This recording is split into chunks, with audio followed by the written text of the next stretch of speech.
Yes. The Leaf Spring Army sends its regards.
Hello everyone, I am the Enforcer, and I'm accompanied by Enforcer Matt, and today we have breaking news coming from around the world, as we've been able to hear significant developments from inside of the Russian Federation, occupied Ukraine, the Middle East, and East Asia, along with Europe and the United States as well, as we've been able to hear significant developments coming from the area of the Donetsk Oblast, that just a few hours ago, a Ukrainian drone targeted and destroyed a Russian ammunition depot at the town of Shakhtarsk, destroying the ammunition depot and leveling a significant area around the ammunition dump. We have also been able to hear over the course of the day that Ukrainian intelligence services have targeted and assassinated a Russian FSB general responsible for counterintelligence inside of the Russian Federation and other Russian allied states, and we've also been able to hear of the death of a Russian Black Sea commander. As a matter of fact, he is the Russian Black Sea Fleet Admiral in charge of the Russian Navy's operations inside of the Black Sea against the Ukrainian armed forces. Not only that, we've been able to get satellite footage and pictures today showing the heavy damage that occurred at the Kirovskoy airfield inside of eastern Crimea,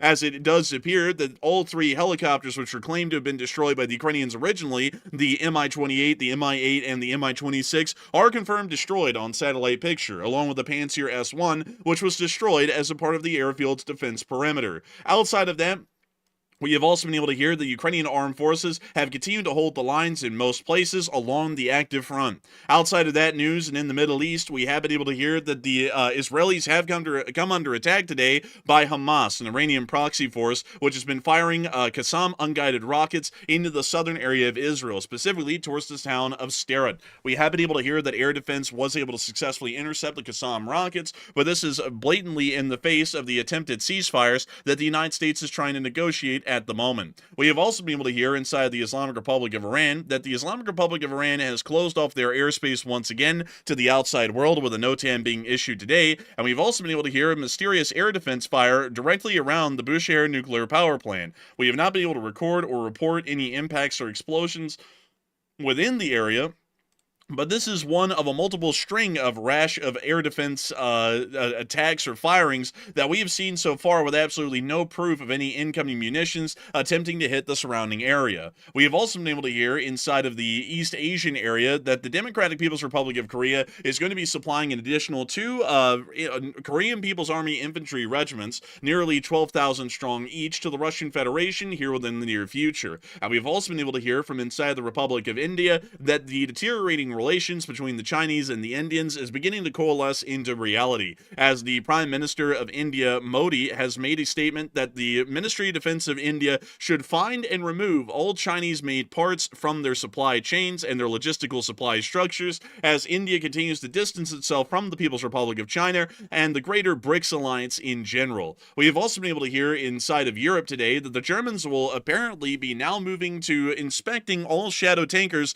passing through the area of the Denmark Strait, as the Germans are claiming that these ships have to be insured to be safe, but at the same time, they also use it as a reason to be able to board and seize the Russian shadow tankers, which are operating flagrantly in violation of international law and U.S. sanctions. We have also been able to hear that President Emmanuel Macron of France has said that Putin has abandoned all ceasefire ideas at the moment in a statement to President Zelensky today, and we've also been able to hear that the group responsible for the attack on the British Voyager in-air refuelers has now been declared a terrorist organization by Parliament in nearly a unanimous vote. Outside of that, we have also been able to hear inside the United States of America that the United States of America is lifting some sanctions against the Russian Federation that have been in place since the beginning of the Syrian civil war, while at the same time we have also been able to hear that a representative of the U.S. Congress has written the office of the president requesting information as to why U.S. aid in terms of Patriot missiles and precision-guided artillery rounds has been completely stopped to the state of Ukraine.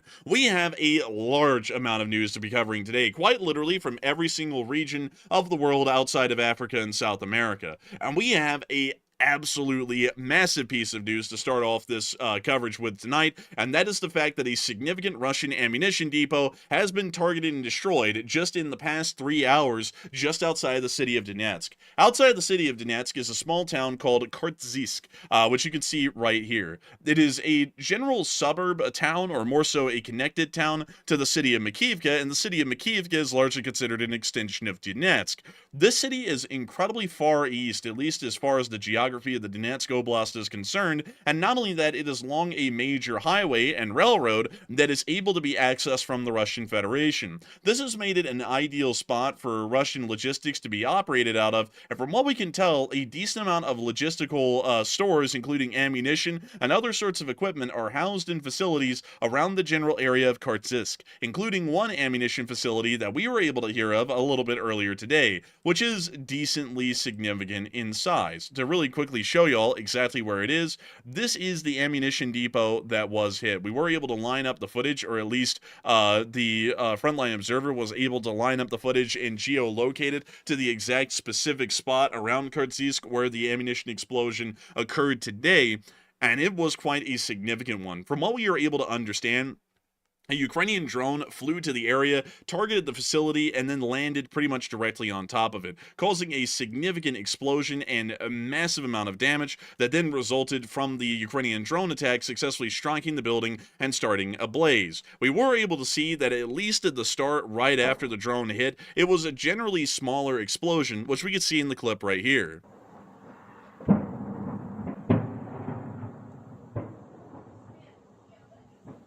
And we could see the fire continuing to brew up in the distance after the Ukrainian drone impact, and we could see a couple of smaller explosions coming from the ammunition dump.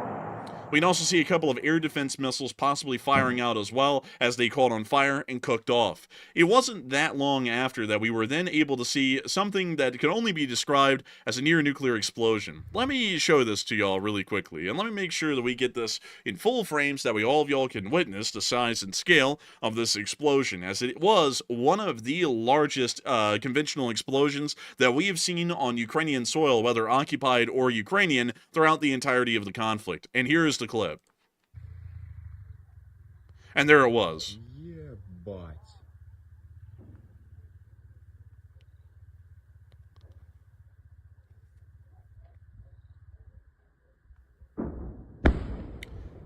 The explosion was absolutely massive. It is actually estimated this explosion may be somewhat similar to that of the Beirut, Lebanon explosion, at least in scale, as when the explosion actually did go off, it was violent and massive. Once again, to show y'all right here, you know what, let me get y'all a better idea of scale by showing y'all the last video that we had where the small fire started from the original impact. This was the original scale of the fire, and I once again want to put this out there for all of y'all, at least here at the end of the clip, that streak right there is actually the streak of an S-300 missile or some other larger caliber interceptor a lot like that. Now let me really quickly show y'all an S-300 missile just to make sure to give y'all an idea of the scale of that kind of a missile. This is actually an S-300 missile system that's on a tracked carrier. That is how big they are. That cab right there is big enough to fit a Russian driver sitting down. So that is a bit of an idea for y'all about how large an S-300 missile is, to give y'all a little bit of a scale as to how big that explosion was as well, because that little burning ember that y'all saw coming out of the explosion right there, that is actually the exhaust of one of those S-300 missiles flying out of the explosion after it cooked off. So keep that in mind, that this smoke plume is absolutely massive in the original clip that we saw here. That is the same smoke plume that we saw at the very beginning of the clip right here. This is the same smoke plume, but from a different angle, just moments after the last video had been filmed. So now keep that in mind when you watch the sheer size and scale of the explosion, because it is literally mind-blowing, the sheer scale of this kind of explosive mass that went off in this fire. That was the absolutely massive size of the explosion. From what we can tell, the explosion reached about 1,000 feet or more into the air within less than a second, and also reached out to create a fireball that was also about as wide as the actual vertical height of the explosion, about 1,000 feet in every single direction. The explosion is unbelievably huge, and we have been able to hear that major damage has been caused to surrounding villages near to the ammunition dump, including Toretsk as well, because this explosion went absolutely, quite literally, near nuclear. We also have some additional clips as well of just the general fire leading up to the explosion, which we can see right here. And also we have this clip. I also have a duplicate of it on the map in case you wanted to see this one individually. These are some of the secondary explosions that came after the near nuclear sized explosion that happened on screen just a second ago.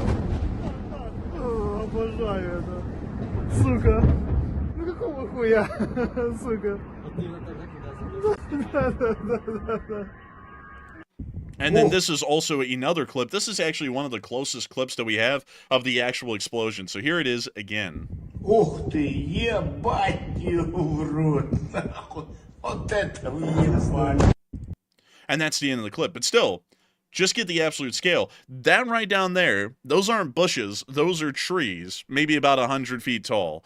So quite a significant explosion by no doubt, no lack of measure. This is one of the largest explosions on occupied Ukrainian territory seen so far in the conflict. The ammunition depot is a serious loss and also caused a great deal of damage for the Russian armed forces' logistical structures in the area. We actually believe that this may have been one of the larger ammunition depots in the front, as generally, they do not allow large ammunition depots to be within about 30 miles of the front lines, and considering that Toretsk is about 40 miles back approximately, this does appear to actually be one of the larger ammunition depots. Generally, with the ammunition depots being farther than 30 miles away from the active front, or at least the large ones like this, it puts them out of the range of most Ukrainian drones, and it also puts them out of the range of most Ukrainian HIMARS launches, which are also pretty rare at this point due to the lack of munitions. With that in mind, this was most likely one of the main ammunition distribution hubs in this area of Donetsk on the active Russian front, and with the loss of it, we will most likely see that the Russian ammunition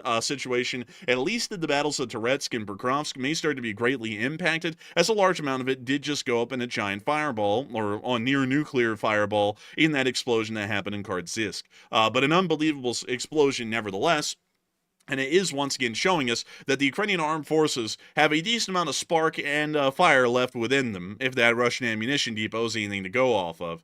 Outside of that news in Donetsk, we have also been able to hear of more significant attacks that the Ukrainians were able to conduct over the course of the day. We were able to see that within the area of Moscow, that it appears that a very significant FSB general was killed today in a car bombing conducted by Ukrainian intelligence forces. From what we were able to hear, or at least understand, Russian media and Telegram channels reported a large explosion within central Moscow. Apparently there were several blasts, but all we can confirm is that there was a bomb that went off on a car. From what we know, and we were able to confirm this later, that Alexei Komkov, head of the FSB's 5th Service, which is responsible for counterintelligence in CIS countries, had been killed as a result of this explosion. He apparently was near or inside one of the automobiles that exploded in this car bombing, and it ended up killing one of the top leaders of the Russian FSB, which is the Russian equivalent to the CIA.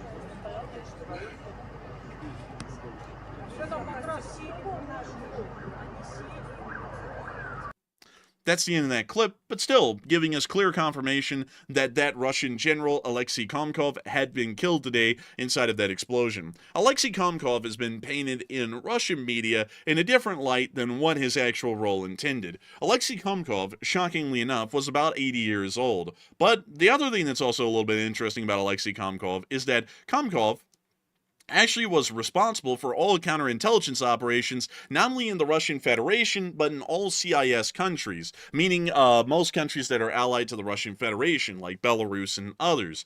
This means that he was actually responsible for the entire wing of the FSB, who was responsible for making sure that the Ukrainian armed forces were not able to conduct attacks like Operation Spiderweb or any other espionage attacks throughout the entirety of the Russian Federation. The fact that this guy has been killed today is going to be rather significant, because while the Russian Federation has been seeing a lack of successful counterintelligence operations, it is more markedly important to note that Komkov has been in that position for an incredibly long time. That's why he's 80 years old as the director of the 5th Division of the FSB. The fact that he is now dead will mean that there is a new commander put in his place, and one that probably does not have a lot of practical or reasonable experience in conducting counterintelligence operations, or at least commanding and coordinating the counterintelligence forces inside the Russian Federation. This means that the Russian Federation will most likely see that the Ukrainian armed forces and the Ukrainian intelligence services are able to pull off a much wider and larger rate of attacks from inside of Russian soil that were pretty much built up and operated in the borders of Russia, and they really will not know much better about it than they already did right now. We do have to remember that at least as far as Operation Spiderweb was concerned, the entire operation was started, grown up, and then executed from a warehouse in Chelyabinsk, which was right across the street from the Russian FSB headquarters for the entire city of Chelyabinsk. With that in mind, it is already showing that Russian counterintelligence is definitely not as strongest that it's been historically, and is almost completely blind to these kinds of efforts or actions being conducted by the Ukrainian intelligence services or the Ukrainian armed forces. With the fact that this guy has been killed, the blindness that they have had is literally going to turn into a chicken with its head cut off. The new guy is probably not going to be able to coordinate or conduct counterintelligence efforts even as incompetently as the last guy who was there for practically forever. This is going to start leading the Russian Federation to be having a lot of issues of finding and stopping attacks inside the Russian Federation that the Ukrainians are starting to conduct and get ready to execute from inside of Russia's very own borders. But we have been able to hear that the Ukrainians are continuing large attacks on Russian sites despite new U.S. aid restrictions, including the death of this FSB general today. And a lot of people have been putting in their thoughts on this and what they're thinking about it. And a lot of people are saying that the Ukrainians should ramp up the attacks right now. They should not stop at the massive ammunition depot just outside of Donetsk. They should not stop at the assassination of this FSB general. They should take the opening that they have and take full advantage of it while it's possible. Many people are saying that the Ukrainians should go in and they should try and conduct attacks and target and destroy anything of significant value either in the Russian war industry or in the Russian military. Others are saying that aid to Ukraine will never actually stop. 31% of people are saying that. And there has been some ongoing issues with that at the moment, which we're about to get to here in a minute, because the United States of America has once again stopped most aid shipments from being sent to Ukraine. We've also been able to hear that the Ukrainians should conserve its stocks, at least going to 16%, and they are believing that attacks would not be well suited or advised, at least at this moment, and others are unsure and undecided. At least in my opinion, I would generally say the Ukrainians should ramp up attacks now. They have created a window of opportunity, at least at the moment, to start up and start growing more homegrown operations against the Russian Federation inside of Russia. If the Ukrainian intelligence services can take advantage of this window where the counterintelligence forces may be a little bit more discombobulated or confused due to a lack of centralized command, this will be a massive benefit for the Ukrainians well on into the future. Not only that, if the Ukrainians can still destroy a significant amount of Russia's ammo, what is more valuable? That's really the question. A couple of $1,000s of drones, or tens of millions or billions of dollars of Russian munitions and equipment? Everyone's always going to say that the billions of dollars of Russian equipment is far more valuable. It's just the sensible answer. And so the Ukrainians should continue their attacks, especially if they have the resources or the means to be able to do so. But we have been able to hear that there's been some stirrings, at least inside the United States of America, about the actions that have been conducted by the Office of the President here recently. As we did hear, the Department of Defense has stopped all Patriot missile diversions or supply efforts to Ukraine, along with precision-guided munitions in general, stating that stockpiles appear to be getting low and that they're concerned that they may start to run out of these munitions. We were able to hear that there was a letter actually issued by a Congress member at the House of Representatives today to the President of the United States, and it actually read as follows. Mr. President, I am writing to express my serious concern with recent public reporting that the United States is withholding defense material already pledged to Ukraine and amid Russia's unyielding summer assault. Persistent airstrikes launched by the Putin regime against civilian targets are escalating at an unprecedented level. Just this week, Russian forces launched over 500 aerial weapons, making it the largest strike against Ukraine since the beginning of the war. The U.S.'s provision of Patriot air defense interceptors, air-to-air missiles, Hellfire air-to-ground missiles, and surface-to-surface rockets, artillery rounds, and Stinger surface-to-air missiles have allowed Ukraine to effectively counter Russian offensive strikes and limit the loss of human life. While the United States needs to continue to strengthen our defense industrial base here at home, we can and must simultaneously provide urgently needed assistance to our allies who are defending their freedom from brutal invading dictators. Not to do both is unacceptable. Mr. President, Ukrainian soldiers and pilots are not just protecting their homeland. They are holding the line for their entire democratic world. This is a defining moment. Ukraine's courage must continue to be met with action, and the United States must continue to lead with clarity and purpose. There can be no half measures in the defense of liberty. We must, as we always have, stand for peace through strength. I respectfully request an emergency briefing from the White House and the Department of Defense on the Pentagon's recent review of the nation's weapons and munitions stockpiles, as well as the decision to withhold urgent life-saving military assistance to Ukraine. Sincerely, Brian Fitzpatrick, which I also want to make note is of the same political party as the President of the United States. This is actually showing that at least within the halls of Congress, there is a decent amount of confusion and displeasure with the actions coming out of the Department of Defense from largely both sides of the political aisle, as many are not understanding the stance or posture that the United States has taken by halting arms shipments to the state of Ukraine. It is quite obvious that the Ukrainians do not live and die on the American weapon. But at the same time, it is through the American weaponry that has been issued to the Ukrainians that the Ukrainians have been able to see that their armed forces are well equipped to deal with the Russian threat, and have been able to inflict incredibly high casualties and largely stop most Russian offensives and turn them into bloody slogs, where the Russians may eventually win the battle, but at what cost? It appears that many in the United States government are talking about the halt of Ukrainian aid from the U.S. government and are wanting to see it restarted. It actually appears that, at least in the particular instance of this specific representative, they are actually demanding a briefing by the Department of Defense, as well as largely the Office of the President, to see why in the world this action has been taken and what is being done to continue to support the Ukrainians and to continue to support American interests inside of Eastern Europe. We have also been able to hear, as an extent of this today, another controversial action that has been taken by the Office of the President, or at least some are saying that it's controversial, while others are saying that it's justified. And there are multiple different instances of what is generally right or wrong. At least in this one, there is no particular clear answer, although a lot of people would say that there is quite an obvious one. However, a lot of people have also been hearing, before we get to that, just to circle back over to this really quickly, out of Novorossiysk, the Russian commander of the Black Sea Fleet has been killed today as well inside of a Ukrainian strike conducted by Ukrainian intelligence services. According to Russian channels, they are reporting that the Ukrainian Secret Service eliminated the commander of the Russian Black Sea Fleet, seen here. And I actually have another post because this guy's name always eludes me.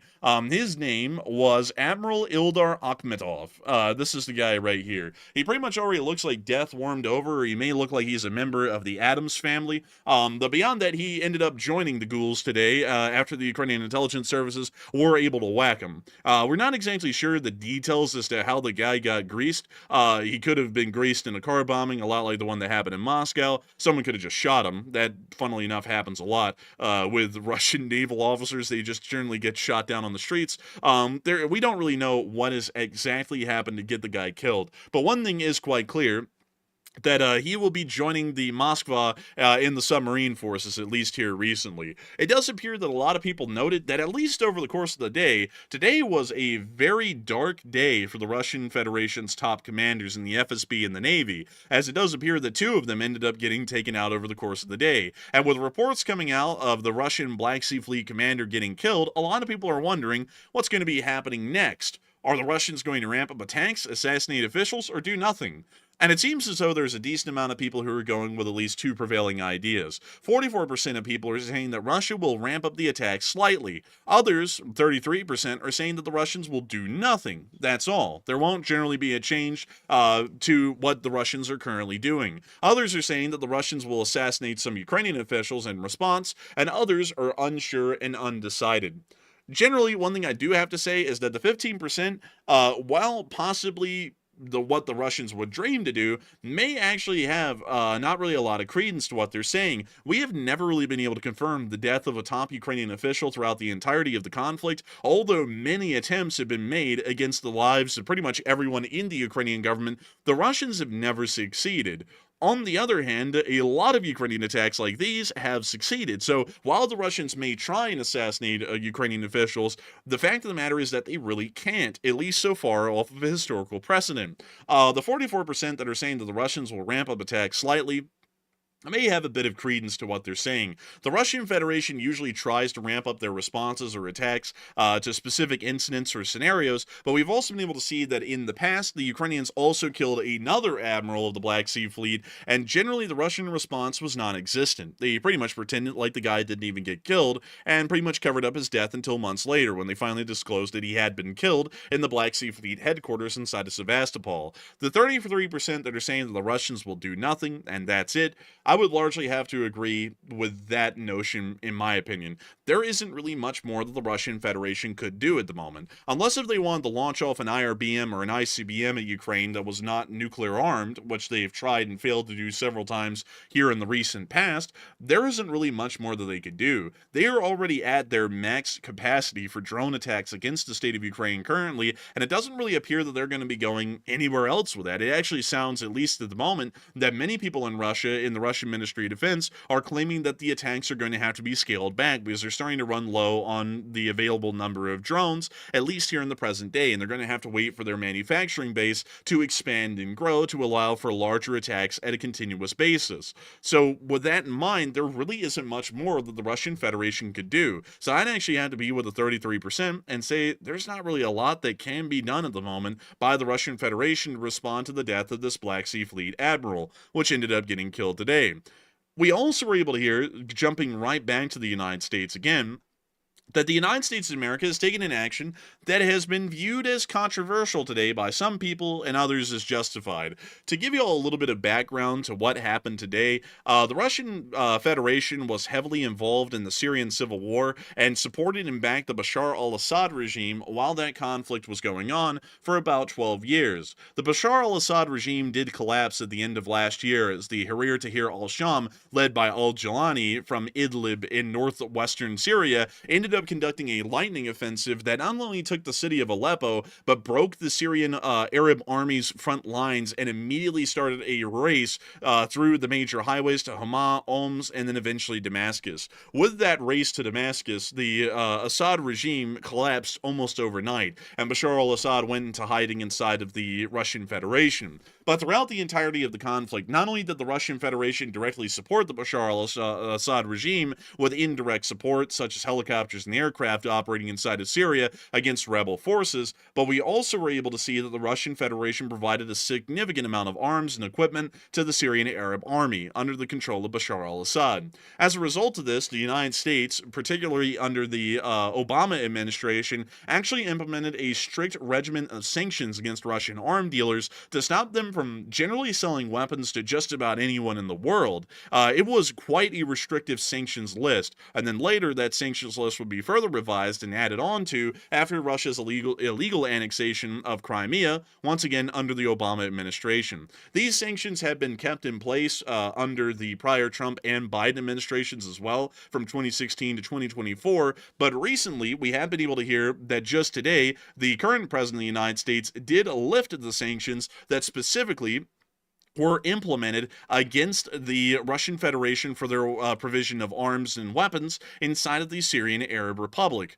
It does appear that this action has been somewhat controversial today. Some people have claimed that this is starting to allow the Russian Federation to sell their weapons to a broader, larger market, while others are claiming that the sanctions had to be lifted because the Syrian civil war is over, well, at least in its original form. The Bashar al-Assad regime does not exist anymore, and the Russian Federation's ally that they have been supplying arms and equipment to, which the original sanctions were implemented for, have ceased to exist. Therefore, these sanctions do not have a proper justification to be able to continue on. Those are generally the two running theories at the moment for people who are trying to justify the action and people who are condemning the action that the United States has taken today in the form of lifting these sanctions. I would generally say that, in my opinion, while there is actually a decent reason to lift the sanctions with the idea that the Syrian Arab Republic no longer exists, which was the republic that the Russians were providing weapons to, that they were being sanctioned for, at the same time, there is also still quite clear reasons to not lift any sanctions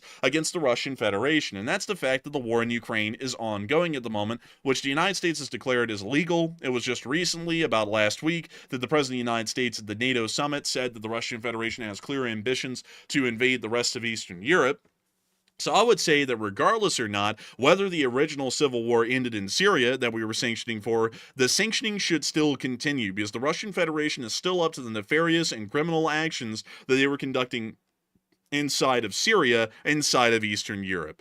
So I would generally say that I don't really agree with the lifting of those sanctions, and I believe that the sanctions should actually be, restarted, but with a new justification over the illegal invasion of Ukraine. Lifting these sanctions are also going to allow the Russian Federation to be able to sell their weapons, with most countries being open recipients. Of course, the war in Ukraine has also made it quite clear that the Russian Federation is not really going to have a large, voluminous amount of customers, as a lot of people have started to note that Russian equipment actually is not good. It's not as good as it was originally advertised. Russian equipment sucks, to put it simply, and a lot of people have started to catch up on that, and they're not really wanting much more of it anymore. Beyond that, however, it still would let the Russians sell those weapons to anyone who would want to be buying, and that could end up causing some significant issues later down the road, as it would allow the Russians to make a little bit of money to try and keep the war going. Even if it's a small amount, it can prolong the war by several weeks or months.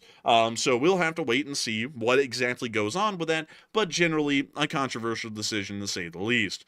Outside of that news in the United States of America, we've been able to hear about less controversial actions being taken inside of Europe. As today, in a parliamentary vote in the House of Commons in the United Kingdom of Great Britain and Northern Ireland, the Palestine Action Group has now been declared a terrorist organization. It was next to unanimous. Now, I do want to make this clear for a lot of people who may not know much about the British government. The British House of Commons actually has, I believe, about 700 members of Parliament. Every single vote that is made inside of Parliament does not require all of the members of Parliament to be present to vote on it. So this vote does not represent the full number of members of Parliament in the House of Commons. It just represents the ones that were present for the vote. Also, by the way, I have to point out that parliamentary rules dictate that if your member of Parliament is not present for that vote, there is no appeal. The vote's the vote. If there is a unanimous answer one way or another, that's the answer. It sticks. There is no way to appeal that or have a revote because you were not present. If you're not present, it's an abstention for the large part. But beyond that, British members of Parliament voted practically unanimously, 385 to 26, in favor of prescribing Palestine Action as a terrorist organization, making membership or support punishable by up to 14 years in prison. This is coming after the Palestine Action attack at a British airbase, where the Palestine Action Group sprayed paint and some sort of a solution into the jet engines of a Voyager aerial tanker. These aerial tankers are incredibly important for Royal Air Force combat readiness procedures, as these aircraft are able to keep Britain's Eurofighters in the skies for prolonged periods of time and allow them to conduct prolonged air operations in defense or offense in the support of His Majesty's Armed Forces. The fact that the British have seen that this attack has taken an entire Voyager aerial tanker out of action is something that is actually quite severe, and if these attacks were to continue, much like we were hearing recently, where some journalists were able to uncover a Palestine Action meeting that was stating that they may attack these following air bases as well in an attempt to take more aircraft out of action, the British Air Force, or the Royal Air Force, could have been taken out of action entirely just because of a group of nuts largely wandering around the United Kingdom. So it does appear that the British are taking some pretty concerted action to pretty much outlaw the Palestine Action Group and now to declare it a terrorist organization, which we actually advocated for on this channel when we heard about the attack, because I said that regardless whether these people want to be in support of Western actions against Palestine or not, or largely against Hamas and Hezbollah or not, this does not allow them to sabotage Western strategic readiness standards. And so for that reason, we advocated on the channel that they should be declared a terrorist organization, and it appears that the Parliament has answered they certainly are. Nevertheless, we have also been able to hear other major news coming out of Western Europe, as the President Emmanuel Macron of France just got done with a phone call with President Putin just the other day, yesterday as a matter of fact, and today informed Zelensky that Putin has abandoned the idea of a ceasefire and has not changed his position on the war in Ukraine, once again showing the entirety of the world that the statements that Putin had been making in the past were entirely a front. It is incredibly clear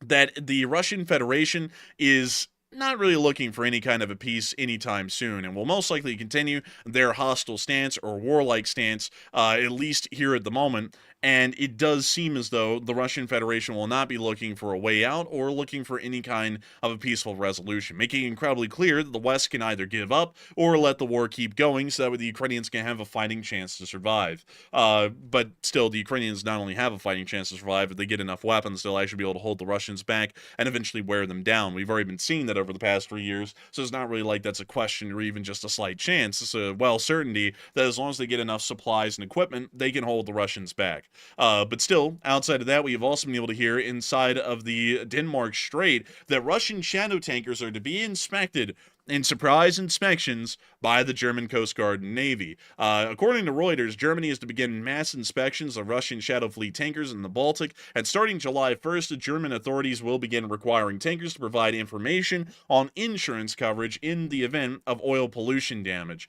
It is increasingly clear at this point that the Germans are trying to take as hostile a stance to the shadow tankers as possible, and maybe using this guise as a diplomatic justification for boarding the vessels and then seizing them and arresting the crews for operating outside of international law and in violation of U.S. sanctions. The German Republic is, at least at the moment, trying to make sure that the shadow tanker traffic heading into the area of Ust-Luga outside of St. Petersburg will be put to a mere whisper compared to the large volume of ships that is currently transiting in and out of the Baltic Sea with illegal Russian oil on each and every one of them. A lot of people have started to weigh in their opinions or beliefs on what the Russian Federation's response to this may be, as it's incredibly clear that the Germans are taking a pretty bold and aggressive stance at the moment, trying to stop these shadow tankers and inspect them even for insurance coverage, at least as the official justification. A lot of people are wondering whether that will provoke the Russians or not, and it actually does appear that the vast majority of people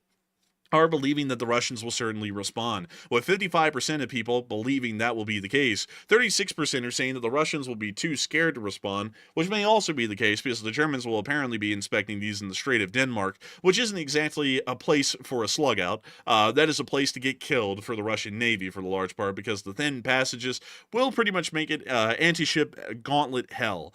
So they probably will not want to sail up into there to try and protect their shadow tankers. Others are saying, the 3% are saying that the Germans seem like they're overstepping, and 7% said that they are unsure and undecided. But it does appear that quite a decent number of people are continuing to say that the Russians will certainly respond. And I would have to generally agree that it does appear that the Russian Federation is most likely going to be responding to this because the Russians rely on these shadow tankers to make them money. The Russian Federation is an economic monolith. It does not exist off of an economic principle like the United States, where we have a heavily diversified economy to where if one part of the economy is doing badly, the rest can pretty much pick up the slack or the damage is minimal.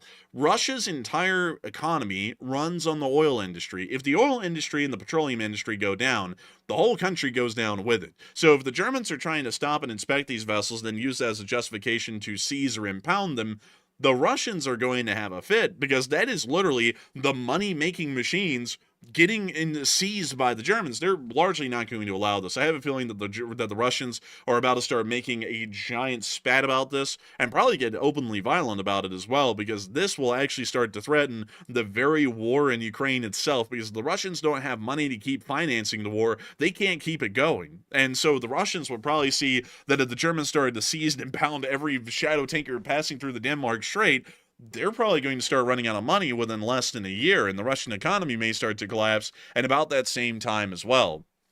But outside of that, it does appear that many are waiting to see what the Russian Foreign Ministry's response really will be to this ongoing situation.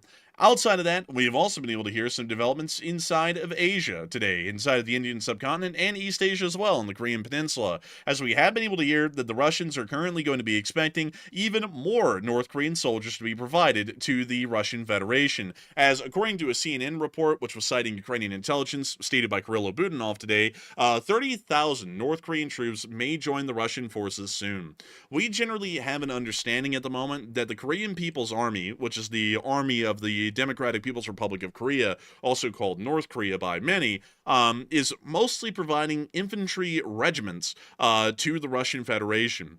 The North Koreans actually work off of a very ancient and obsolete battle doctrine. It is insanely obsolete, as one of their most basic units is the regiment, and their regiments are set up almost like Civil War era regiments here in the United States in terms of scale, with 11,800 infantrymen in each regiment, or soldiers for the large part. Not all of them are infantry, but to say that they have any kind of supporting units in these regiments is also a little bit of a stretch, because they really don't.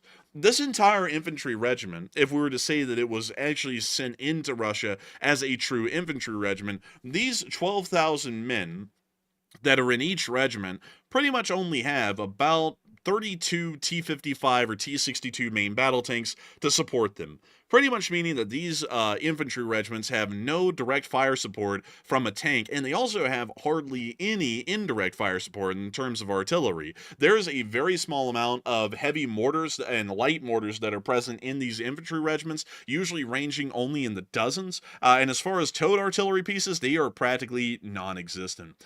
So these North Korean infantry regiments are largely, much like the original regiment that was provided, cannon fodder for the Russian Federation to use. As far as the Democratic People's Republic of Korea's involvement with the Korean People's Army inside the Kursk Oblast, it was wildly ineffective from what we could tell. The North Koreans threw the entire regiment at the Ukrainian lines just outside of Suja, near to the area Malaya Luknia, and from what we could tell, about 2/3 of the regiment were taken out of service either by getting wounded or getting killed. Mass infantry assaults were the order of the day. The World War I era going over the top and charging enemy forces was quite literally what North Korean commanders were doing on the front. They would order their troops to just charge across open fields with no artillery or direct fire support from a tank, and they would just end up getting killed in droves. We watched multiple videos of it actually here on this channel as these attacks would be conducted and failed, and they would maybe gain in the end, I believe it was something through the offensive, about 500 meters of ground for about 8,000 wounded and killed. So quite literally World War I amounts of losses for the amount of ground that they gained.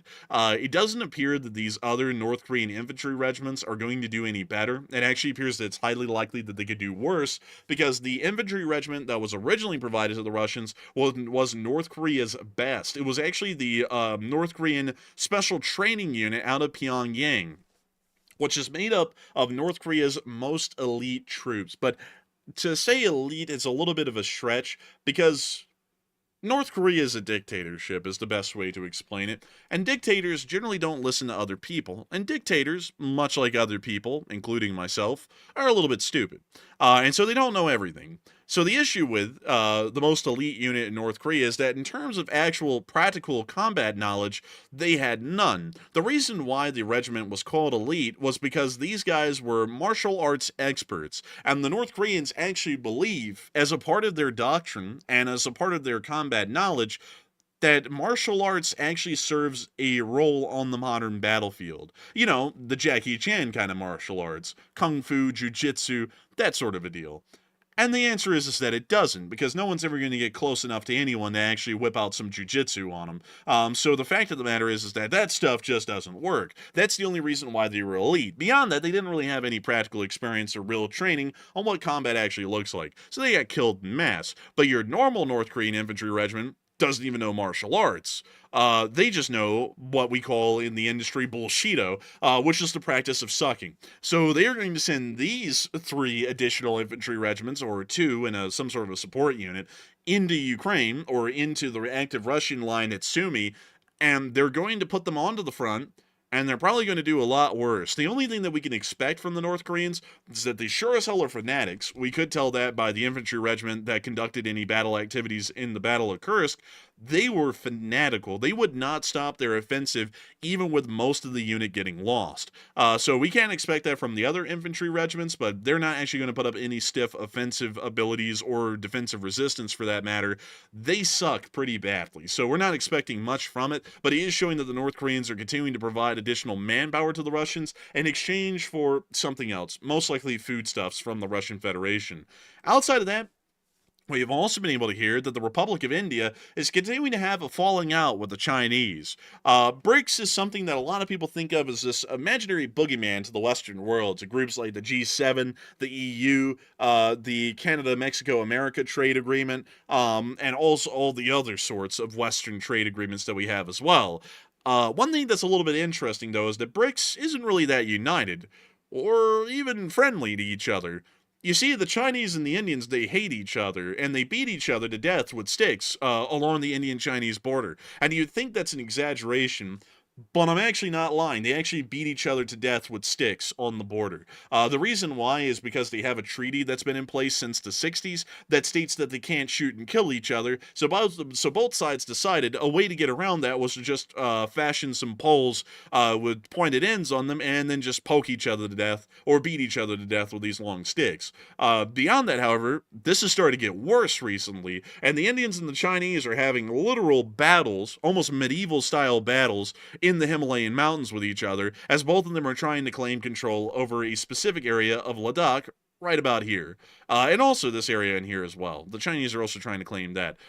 The Indians are to the point with the Chinese that they are just about fed up. Not only that, the Chinese also provide a significant amount of arms and equipment to the Islamic Republic of Pakistan, which many of y'all will know just got done fighting the Indians about a couple of months ago over the fact that the Indians hit them because a Pakistani-supported terrorist group attacked a whole bunch of people in the city of Palagram inside of the Jammu and Kashmir region. It's a pretty complicated mess here with the whole situation. But nevertheless, the Indians are absolutely hating the People's Republic of China, and the Prime Minister Modi has made it clear that they are no longer going to be equipping themselves with Chinese parts at all. I'd also like to make a point that Modi, for some reason in this picture, was walking with the Indian Army, and everyone in the Indian Army is wearing a different uniform, and also he's wearing some sort of like a Gucci camo vest, hoodie, and also like some sort of a sweatpant tracksuit sort of a thing below it.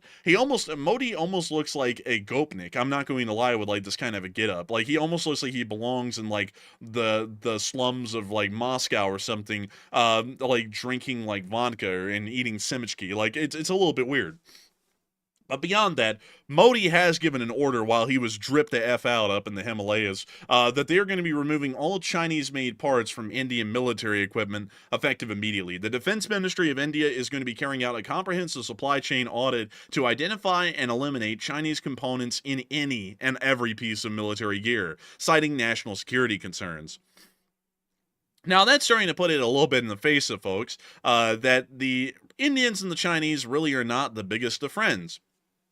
It doesn't really appear that they are big friends at all, and that's kind of a little bit interesting, because in BRICS, It's Brazil, Russia, India, China, and South Africa. But India and China hate each other, so it's not really as strong as an alliance as a lot of people would think. A lot of countries here in the West might not be exactly loving each other. Like, for example, the country of Spain at the moment might not really be a particular fan of the United States, but we still don't hate each other to the point that we're getting rid of military equipment from one or the other. The Indians and the Chinese do hate each other that badly. So it looks as though they're going to be axing all Chinese military parts or spare parts here in the future. So it appears that the Indians are pretty much telling the Chinese goodbye at this point. But moving on from that, it is time for us to get on into the Middle East and then on into the Ukraine war itself. But before we do that, we have been able to hear that a lot of people spoke about the North Korean troop issuance that's apparently going to be happening soon, with North Korea planning to send about 2 full infantry regiments and some sort of a support unit to Russia here incredibly soon. And a lot of people are wondering, can the Ukrainians withstand this?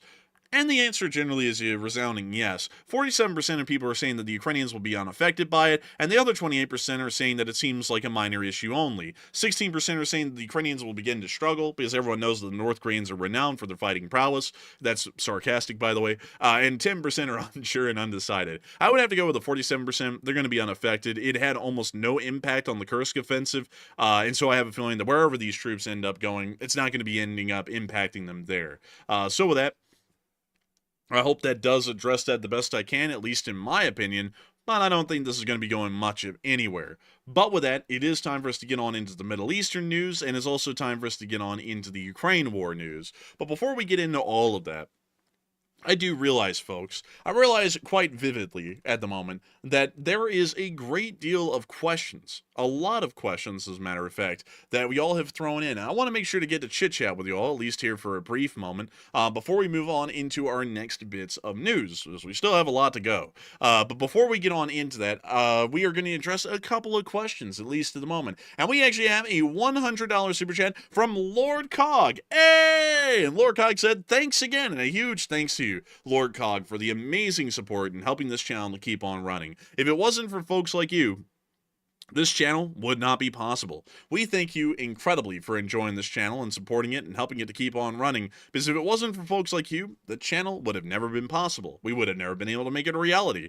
We say this every night, but it's true every single night. Y'all are the ones responsible for helping this channel to keep on running. It's the reason why we're here, and it's the reason why everyone else is here. And so I gotta thank you so much once again, because folks like you have made this channel a reality and make it possible for us to say, long live the Lee Spring Army, and the Lee Spring Army will never die. So a massive thanks to you so much once again, and we are on to the next one, which is a $50 super chat from Rick Galenchin. And Rick Galenchin said, keep up the great work, guys. Have a pizza on me and take one from the chat. And a big thanks to you, Rick Galenchin, for the support. And thank you for enjoying the channel. We try our best, and we will make sure to keep up the great work and keep this channel rolling day in and day out to make sure that the news gets out to all of y'all. I also have to thank so many of y'all for watching the short war video that was put out today, because it has gotten almost 250,000 views in just a couple of hours, and we are absolutely appreciative to know that so many people enjoy this channel and choose to be their primary source of news, both on the streams and in the videos. It is something to say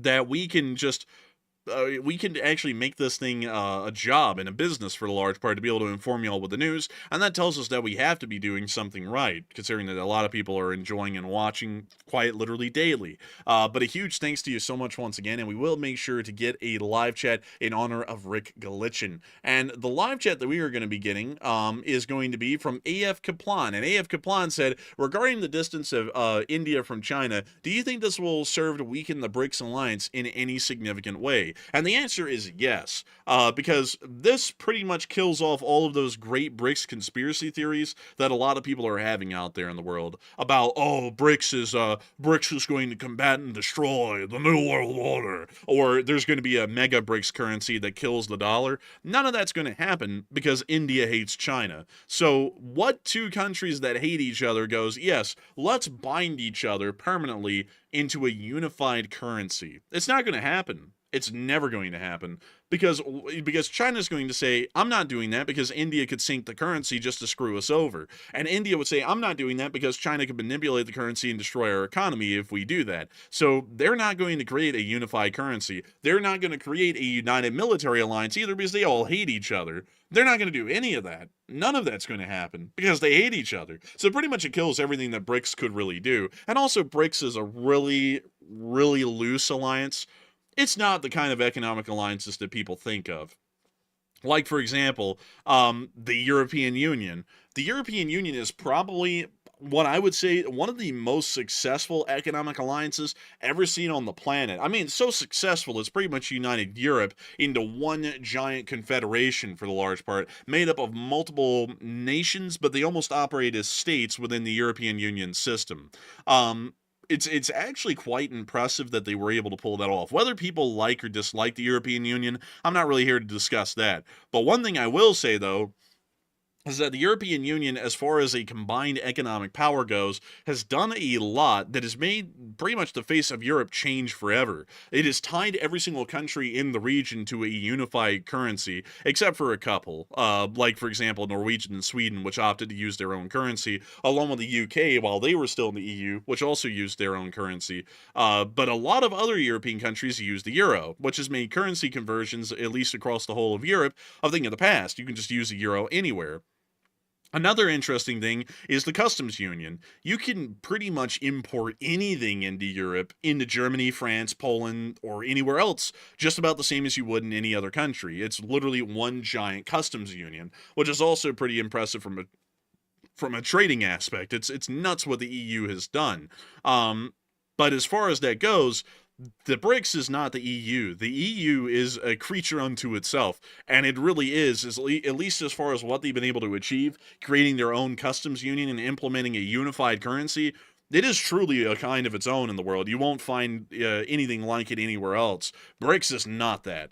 BRICS has open diplomatic spats amongst its members. The Russians don't trust the Chinese, and in more so under the rug publishings, they call the Chinese an enemy. The Indians view China as an enemy. Literally everyone in BRICS views China as an enemy, but China, because China's China, they're not going to view themselves as their own enemy. And the Chinese are pretty much trying to manipulate or screw over the Russians, the Indians, and everyone else who's involved in BRICS. So nobody trusts each other enough in BRICS to actually have a unified customs union, unified tariffs, excises, unified currencies, none of that. It's just not going to happen. And it's because primarily India and China hate each other enough that that will never happen. So with that, I hope that does address that the best I can, at least in my opinion, to answer your question, Ev Kaplan, because it pretty much is throwing BRICS out the window. What will happen, though, as a result of this, is that while BRICS will continue to exist on paper, and for that reason alone, people will continue to talk about it and pretend like it means something, it will pretty much be symbolic, a lot like the United Nations. It's a organization on paper that really does nothing. What will become important, though, is who's going to end up becoming aligned with China, because the Chinese sphere is one that actually can grow on its own. And with the way that China manipulates and pretty much enslaves smaller countries into the Chinese economic sphere, it is incredibly clear that that really is the more serious concern as far as spheres of influence go in the outside world. That's why the Russians hate the Chinese, is because they are openly seeing that the Chinese are manipulating the domestic economic situation in Russia, especially because of the war in Ukraine, and they're pretty much forcing the Russians to be indebted and attached to the Chinese at the hip for the rest of history, or at least for the rest of the foreseeable future. So I think that's largely what the main threat's going to be. It's not BRICS, it's more so a Chinese-led sphere, which is not going to include India or Brazil or South Africa, because Brazil and South Africa are geographically isolated from China and don't really fall within China's purview, and India hates the Chinese. So really the only people to worry about is China and Russia combined together, and then Russia's economically insignificant. So then it comes down to it's just China to worry about.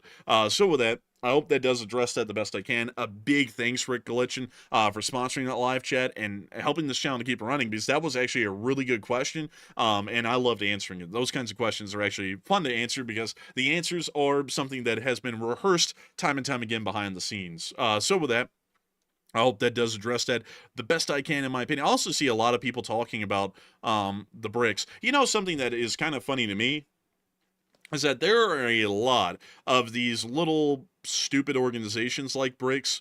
But the thing is that for some reason in the modern day, the little conspiracy theorist people that talk about like the death of the petrodollar and all that shit and the unified BRICS currency, they never talk about the other little organizations that exist. Like, let me go pull this up. Oh, let me go get this, and then let me go get this one. Yeah, so here we go. So there's two other organizations that actually exist that the conspiracy theorists never touch on. They always touch on BRICS, because BRICS is like this magical, like, be-all, do-all sort of a thing for a lot of conspiracy theorists, and that's why it's always the buzz talk, even here on this channel for a lot of people, is because it gets a lot of press. For some reason, everyone acts like the BRICS is some sort of a magical group, but nobody ever talks about the Collective Security Treaty Organization, which is Russia's equivalent to NATO. It literally is the same thing as NATO. It includes Belarus, Kazakhstan, Uzbekistan, and Kyrgyzstan as its only members. Armenia is not included. They actually withdrew about a year ago. But nobody talks about this group. Never. Like, everyone acts like it doesn't even exist. Everyone acts like Kazakhstan, Kyrgyzstan, and Tajikistan are just not included. Like, they don't exist or they don't matter. And I'm like, how the hell? Like, I just don't understand. It's like, the conspiracy theorists that usually talk about BRICS and how they're about to create like this grand currency and ruin the Western world and bring America to its knees, they're too stupid to even know of the other alliances that exist in this corner of the world. And this isn't the only one. There's another one called the Commonwealth of Independent States, called the CIS. They actually have a flag and everything. Here's the flag of the CIS. I don't know what the hell that's even supposed to be. I have no clue. Put your answer in the live chat, because I don't even know what to describe that as. But it's actually quite significant. It's even bigger than the CSTO. It includes Azerbaijan, Armenia, Moldova, Belarus, Kazakhstan, Uzbekistan, Tajikistan, and Kyrgyzstan. It includes all of them. And it's like nobody talks about this. This is literally the union this is literally the Soviet Union, excluding the Baltic states and Ukraine. Literally everyone's a part of the CIS. Nobody talks about this group. It's an economic alliance. Like, that's the craziest thing. It is Russia's attempted equivalent at the European Union. And nobody talks about it. It's just nuts. And nobody talks about it because it was a failure, really. Because while everyone's in it, nobody does anything similarly. Every single country has their own customs union, their own currency, their own excises, all that stuff. So it pretty much is only a trading union in name. A lot like BRICS. But everyone talks about BRICS. No one talks about the CIS. Because the CIS is just ridiculous. It's stupid. It's useless. It doesn't do anything. It doesn't benefit anyone. But that's the same thing with BRICS. So I always don't get that with the people who talk about the BRICS is going to bring people to their knees, because the BRICS is about to bring people to their knees about as similar as the CIS was supposed to bring people to their knees. Both of them are hot garbage, like Enforcer Matt saying in the live chat. They suck. They're terrible. They're not going to do anything. They're not worth anything. They have no military or economic value. And people just try and cling to these ideas that these weak alliances out there actually pose a threat. They will if we leave them alone, but if we're always working to put them down into the ground and put them 6 feet under, then they never will. It's just a matter of being vigilant and making sure that these groups never succeed in doing anything. But with that, I hope that does address that somewhat well, at least from what I know. And I mean, hell, honestly, folks, I would say, let me go pull up this one, the Commonwealth of Nations. I would actually say that this one is probably even better than the CIS. This is the Commonwealth of Nations. This is actually something that a lot of people in Britain will know about, because it's pretty much the former British Empire club. And pretty much everyone who was once a part of the British Empire is a part of the Commonwealth of Nations. And what's a little neat about that is that this one actually provides a little bit of inherent value. Because if you are a part of a Commonwealth of Nations country, you actually you have to kind of jump through some hoops to do it, but you actually can get a British passport as a citizen of a place like South Africa or Nigeria, or anywhere else for that matter, that was once a part of the British Empire. So it's a little bit interesting that that is the only organization that I can think of in the world that actually provides any inherent value to its members. That is not BRICS or the CIS, because they provide no value to their members. This actually allows you to get a British passport if you're a member of the Commonwealth of Nations. So a little bit interesting with that. And also, this alliance is actually, well, it's not really a real alliance. It's more like, hey, we were all once a part of the British Empire Friendship Club, let's all be buddies kind of a group. It's not like a military or a major economic alliance or anything. But it's still a little interesting because nobody knows about this one, and nobody even talks about it. But it's actually kind of neat. It's pretty cool. So you can literally see everything that the British largely once controlled, not all of it's included, through this little Commonwealth of Nations map right here. But anyways, with that, I hope that does address that fairly well, at least the best I can. And also, look at this. India, which is technically, and South Africa, which are technically a part of BRICS, are also part of the Commonwealth of Nations. So, does BRICS really mean anything, or does the Commonwealth of Nations mean anything? I mean, they really do nothing. So, the answer is no. But with that, I hope that all answers that well, and also was a little bit of an interesting rabbit hole. And there's Modi drip the F out again.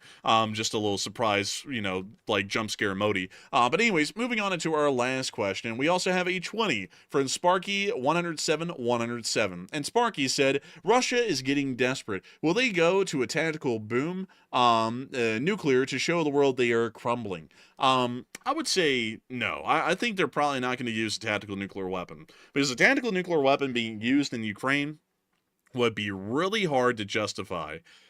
Incredibly hard, as a matter of fact. I don't really think they actually could justify the usage of a nuclear weapon, because there is no existential threat being posed to the Russian state by the way the war in Ukraine is being conducted right now. If the Russians nuked them and then said that it was an existential threat to the state, they are actually showing that they are more weak than anyone could ever imagine. And then the wolves are going to come out to eat, because the Russians will be so weak at that point, it's quite clear they're on the verge of an economic collapse of some kind if they got that desperate. So I generally think that they probably will never use a tactical weapon, because up until the very last minute, until the government was overthrown or the economy collapsed, the Russians are going to want to project a face of strength to the world and not use a tactical nuclear weapon, because if they did use that under the current prevailing conditions of the war, they are going to look like they are so weak they're about to collapse tomorrow. And that would cause a lot of panic inside of the Russian economy. That would also cause a lot of panic around the world. It would not do well for anyone. It especially would not do well for the Russians. It seems like it would be a way out for them to just win the war really quick, is to drop a tactical nuke on Ukraine and pretty much force them to peace out or face nuclear annihilation. But the truth is that if they drop a tactical nuke on Ukraine, it isn't the Ukrainians that is going to end up seeing the end. It's going to really be the Russian state that ends up seeing its own demise because of the panic that they'll see inside of their own country. Because it's clear at that point that the day of reckoning is literally tomorrow if they conduct a tactical nuclear launch on Ukraine. And so with that, I hope that addresses that the best I can. And a big thanks to you once again, Sparky, for the support and helping this channel to keep rolling. Because folks like you make this channel possible and help us to make this thing a reality. And so moving on from that, and on into the rest of the news we have for tonight, we have been able to hear of more significant developments in the Middle East, as the Islamic Republic of Iran has closed its airspace once again today within the central and western areas of their airspace. We have also been able to see some mysterious action near to the area of the Bushehr nuclear power plant, where anti-aircraft fire was reported. The video wasn't loading earlier when I saw it, and it's not loading again right now. So if you want to see it, hopefully it works for y'all. The link for the map is in the description below. But it would show the anti-aircraft fire being conducted inside of Bushehr. Outside of that, we also were able to hear that apparently the Islamic Republic of Iran had actually prepared to mine the Strait of Hormuz, but stopped because the conflict actually was pretty much stopped right at the moment they were about to issue the order to mine the strait. Apparently, Iranian vessels were already loaded up with naval mines to drop off into the strait, and it appears that the mines were, of course, never deployed, but it's unseen if they've been offloaded from the ships yet. So it shows that the Iranians are pretty much ready to go at any given moment to try and mine the Strait of Hormuz if the conflict is to begin anew again here soon. Outside of that, Iranian proxy forces are continuing to fire their unguided rockets into the state of Israel, as we were able to confirm an interception today over the town of Steret. That tiny little wisp of a cloud up there is actually the explosion of an Iron Dome interceptor that hit a Qassam rocket and blew it up right over the town of Steret. We were able to see that the only air raid alert that was issued was for Steret today, which we can see right here, once again showing that the town did come under attack. The attack was successfully shot down, and the Israelis, once again through Prime Minister Benjamin Netanyahu, have claimed that the IDF is going to ensure that there will be no more Hamas. We were able to see airstrikes still being conducted on the Gaza Strip today by the Israeli Air Force in response to the rocket launches that were attempted against Israel, at least here recently.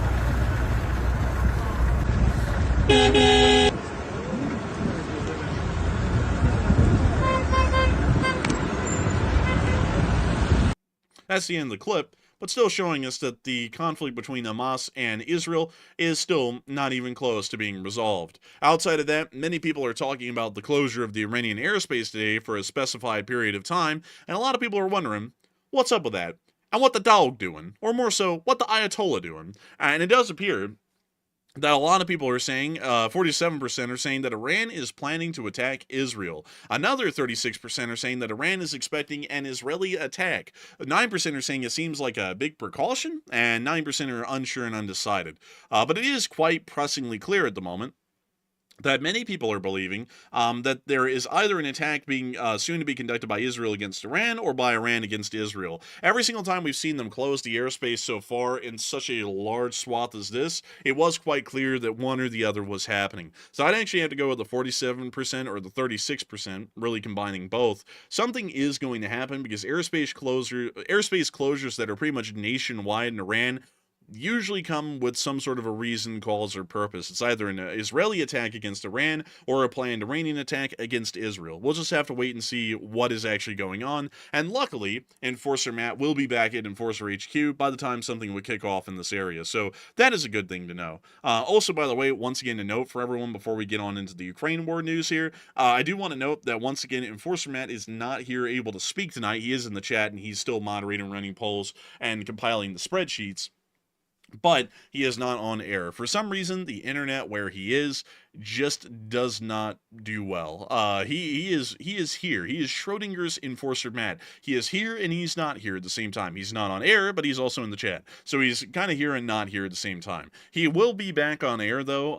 I can promise y'all on the 5th of July. And also, considering that I'm saying this right now, this would probably be the important time to make this announcement because this one was a little bit late in the year at this point. Every single year, this channel does observe the 4th of July and takes the day off. So I just want y'all to know that on the 4th of July, we are not running a live stream. That day is a channel holiday in celebration of the independence of the United States of America, which is their home country.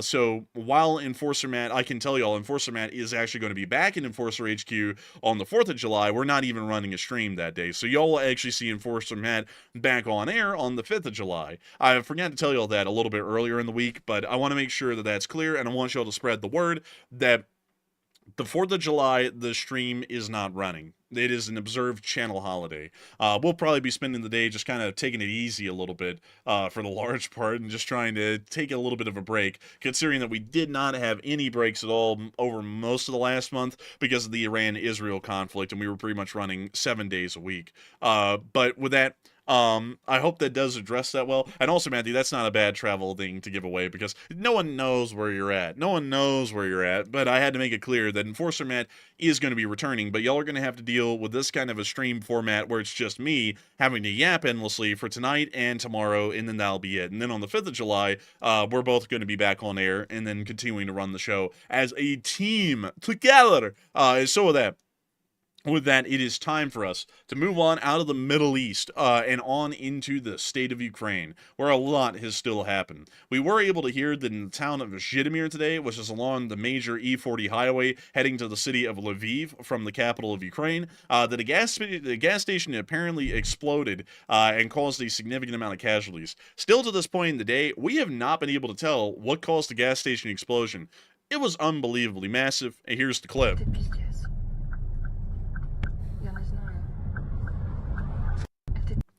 But we still have no clue what actually caused it.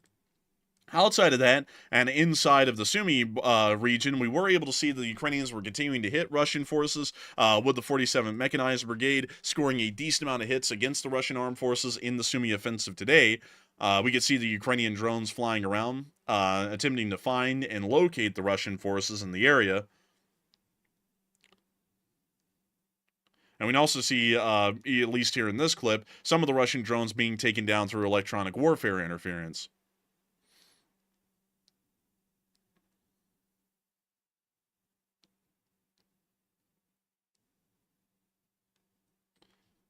And it looks like the 47 Magura has been doing a pretty good job with the drone jamming side of things.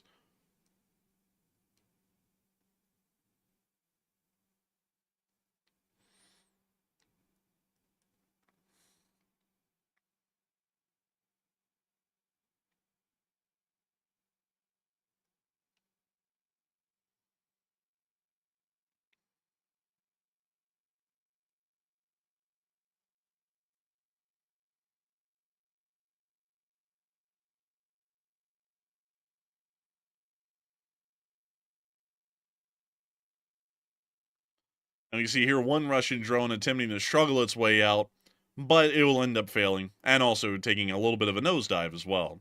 But that's the end of the clip, and once again showing the electronic warfare activities of the 47th Magura. We did get to see a little bit of something that looked to be unfortunate, but I'll tell you all it certainly isn't. Out of Pisarivka, which is a significant village near to the current Sumy front line. We were able to see that the Russians, God bless their souls, unfortunately took out a Leopard 2A6. Take a look at the video. Where you see the drone flying in, there's the Leopard. We can actually see them backing out into the street. The commander actually sees the drone. They both go ducking for cover, and the drone hits right onto the front of the turret. It's a loss. It's so sad, folks. It's terrible. The only problem is that it hit the most armored part of the tank, so the damage was actually non-existent. To really quickly show you all this, this is something a little bit interesting about modern Leopard 2s, or it's at least more modern variants of the Leopard 2, like the Leopard 2A6. The Leopard 2A6, it's actually a fairly well-protected main battle tank, as far as main battle tanks are concerned. The Leopard 2A6 actually has an additional armor modification on the front that gives it a very distinct profile, which is this kind of wedge-shaped frontal plates on the turret, or turret cheeks, as they're called. These cheeks actually are hollow, and what's a little bit interesting about them is that they dissipate any kind of kinetic or chemical, or more so, kinetic and chemical explosives before they can actually hit the main armor. Because underneath this front kind of wedge turret cheek shape is actually, well, let me go show you all this, is this. That right there. It's actually the exact same kind of a tank. It's just that they added the turret cheeks. So what's a little bit, let me go see this. Leopard 2A6 turret cheek. Let me go see if I can show y'all one of these detached. So, man, they always make it hard to find these pictures, don't they? Oh, no, here we go. Actually, I found one. I found one right here. 1 second, folks. Almost about sneeze. I've been fighting to not sneeze all night long. But that is actually what the inside of the turret cheeks look like. They're hollow, and it's literally just attached to the flat faced turret cheeks of a Leopard 2A4. That's one of the big modifications on the 2A6. So when an RPG-7 round hits, like the one that was in this clip right here, you can see the very tip of it right there, and it hits directly onto that turret cheek, most of the explosive force actually enters into this void inside of the wedge, and then it hits the several hundred meters thick main turret armor of the Leopard 2, meaning that this did nothing to the Leopard, and it easily survived this explosion. It probably ended up not even wounding the crew, as a lot of the shrapnel and explosive force was directed, once again, right into the turret cheek, and also with the very steep angle that that turret cheek is at, it most likely deflected up and away from the crew that was further back on the turret near the commander's hatch. So the fact of the matter is that while the Russians tried to claim that this was a loss of a Leopard 2, at least based off of the exact location of the hit, it sure as hell was not. And the Leopard 2 most likely suffered minor or non-existent damage. Outside of that, though, and outside of that attempt by the Russians to make it look like they took out a Leopard 2, we were able to see in our location unknowns a new anti-drone weapon that is being tested out by the Ukrainians and may be rolled out throughout the entirety of the front. It is marketed as a weapon system that could save thousands of Ukrainian lives from Russian drone attacks. And take a look at how it works. It's a little gun that you fire, and it takes the drone out in a fell swoop. What's interesting about the gun is it's pretty much just a giant net launcher, but it's one that works consistently.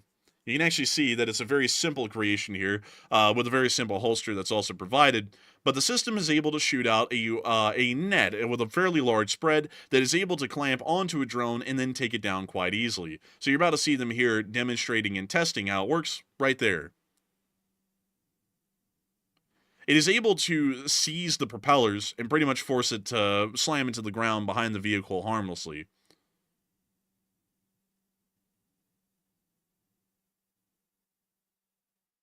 Of course, these are also being tested with drones that are flying in not incredibly difficult patterns, but it still does appear that this could end up saving a decent amount of Ukrainian soldiers, because it's going with the Looney Tunes concept of just throwing a large net at something and then it stops it, and that generally does actually work. So with that, we are going to be moving on from that interesting little bit of news and on into another one where we actually got to see a Ukrainian ground drone stealing a Russian PKP machine gun from a Russian infantry squad and bringing it back to the Ukrainian lines. I've never seen anything like this before. I think this is the first time that we've ever seen a drone conduct the crime of theft. But we can actually see it taking the PKP machine gun with it back to the Ukrainian positions after they stole it. A little bit crazy. I've never seen something like this before, and this is brand new. You see the Ukrainian operators were getting a pretty good laugh out of the whole deal.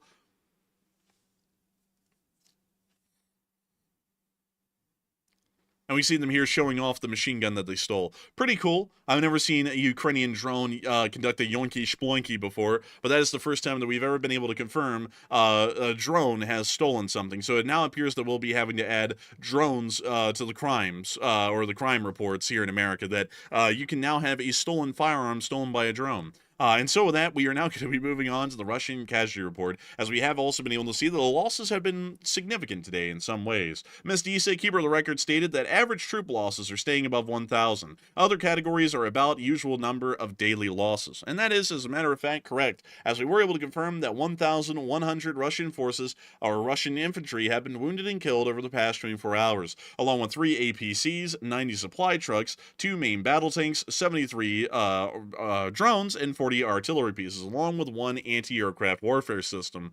In total, it's actually been a pretty decent day, and it does appear that at the moment, the Russian Federation is continuing to take significant losses throughout most of the active front line.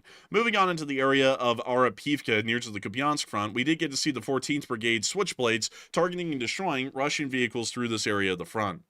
Switchblades are rarely ever used, but whenever they are used, they are wildly effective.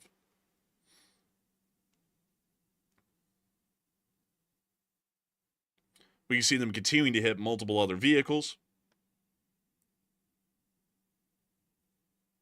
And they're slamming them. Oh, hey, look at that, man. They joined us for one word. It's a proof of life. It's a proof of life statement right there, folks. But with that, that's the end of that clip. Still very nice to see. And moving on from that and on down the line and into the area of the city of Toretsk, we also got to see the 4th Brigade, the 4th Rubish of the Ukrainian National Guard, under fire. And here's the clip.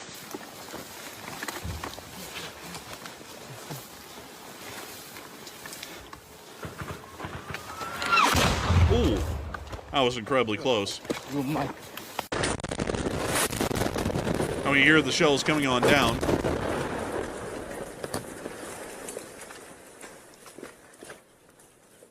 Landing just a little ways away from the squad.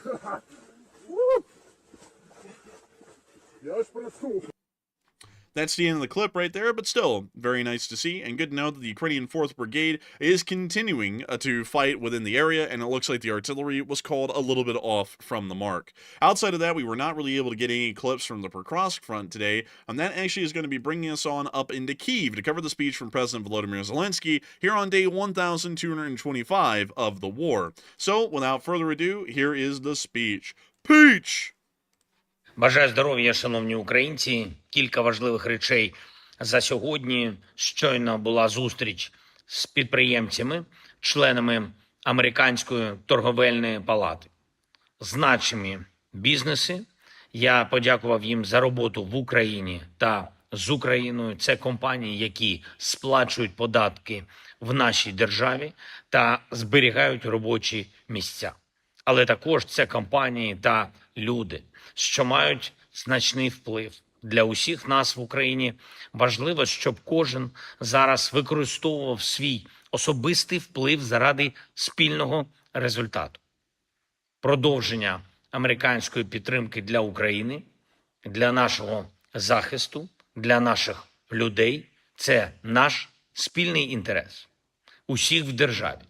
ППО для України – це захист для кожної компанії, яка працює в державі, має тут свою власність і розвиває виробництво. Український меседж абсолютно очевидний. Разом можемо зробити більше. Я дякую всім компаніям і підприємцям, які підтримують український захист, які підтримують українську стійкість. Ми сьогодні говорили про те, що важливо, коли компанії виходять з російського ринку і працюють саме тут, в Україні. Ми також будуємо нову мережу співпраці з Америкою та багатьма іншими країнами на основі спільних можливостей у розвитку промисловості, технологічних секторів. Але, звісно, безпека, звісно, захист від російських ударів – це основа основ. І ми очікуємо більшої активності від підприємців по просуванню цього нашого безпекового порядку денного. Сьогодні ж були доповіді міністрів оборони і закордонних справ України, зокрема по відносинах зі Сполученими Штатами Америки. Зараз на робочих рівнях між Україною та Сполученими Штатами з'ясовують всі деталі по постачанню оборонної підтримки, в тому числі компоненту ППО. Так чи інакше ми маємо забезпечити захист для наших людей. Сьогодні ж обговорили наступні кроки у відносинах з Європейським Союзом. На це півріччя головування Данії. Була сьогодні нарада з нашими урядовцями та командою Офісу. Готуємо також з Данією та іншими партнерами нові угоди про виробництво зброї. Спільне виробництво. І готуємо новини щодо наших дронів-перехоплювачів. Говорив сьогодні з президентом Єгипту. Дуже важлива розмова про наші двосторонні відносини. Також, звісно, про те, як наблизити завершення війни. Єгипет готовий допомагати. Домовились про активізацію роботи міжурядової комісії Україна-Єгипет і всю нашу двосторонню співпрацю. І ще одне. Ми продовжуємо також нашу цілком справедливу роботу щодо різних осіб, які пов'язали себе з Росією. Фігури з політичним впливом та російським паспортом, особи, які працюють проти української незалежності в усіх її вимірах, в тому числі проти духовної незалежності. Кожен, хто підтримує агресію чи виправдовує її, всім цим персонам місця в Україні немає і не буде. Ухвалюємо відповідні рішення і готуємо нові українські санкції, будуть рішення РНБО. Слава Україні! Wait a minute, hold up. Які працюють. Does he have a freaking gold YouTube play button in his office? What the hell? Matthew, don't you see that? Like say that in the chat really quickly. Don't you see this? Look at this. He actually has a gold YouTube. Is that a bronze play button right there? It's not even really gold. It's like bronze. No, that's a gold play button, man. I've seen them before. Let's see. Let me go pull one up.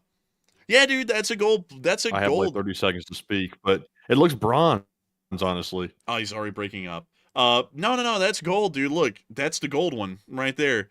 How the hell did he get a gold one? What YouTube channel is he personally running? Probably United 24. Or don't they have 1 million subscribers?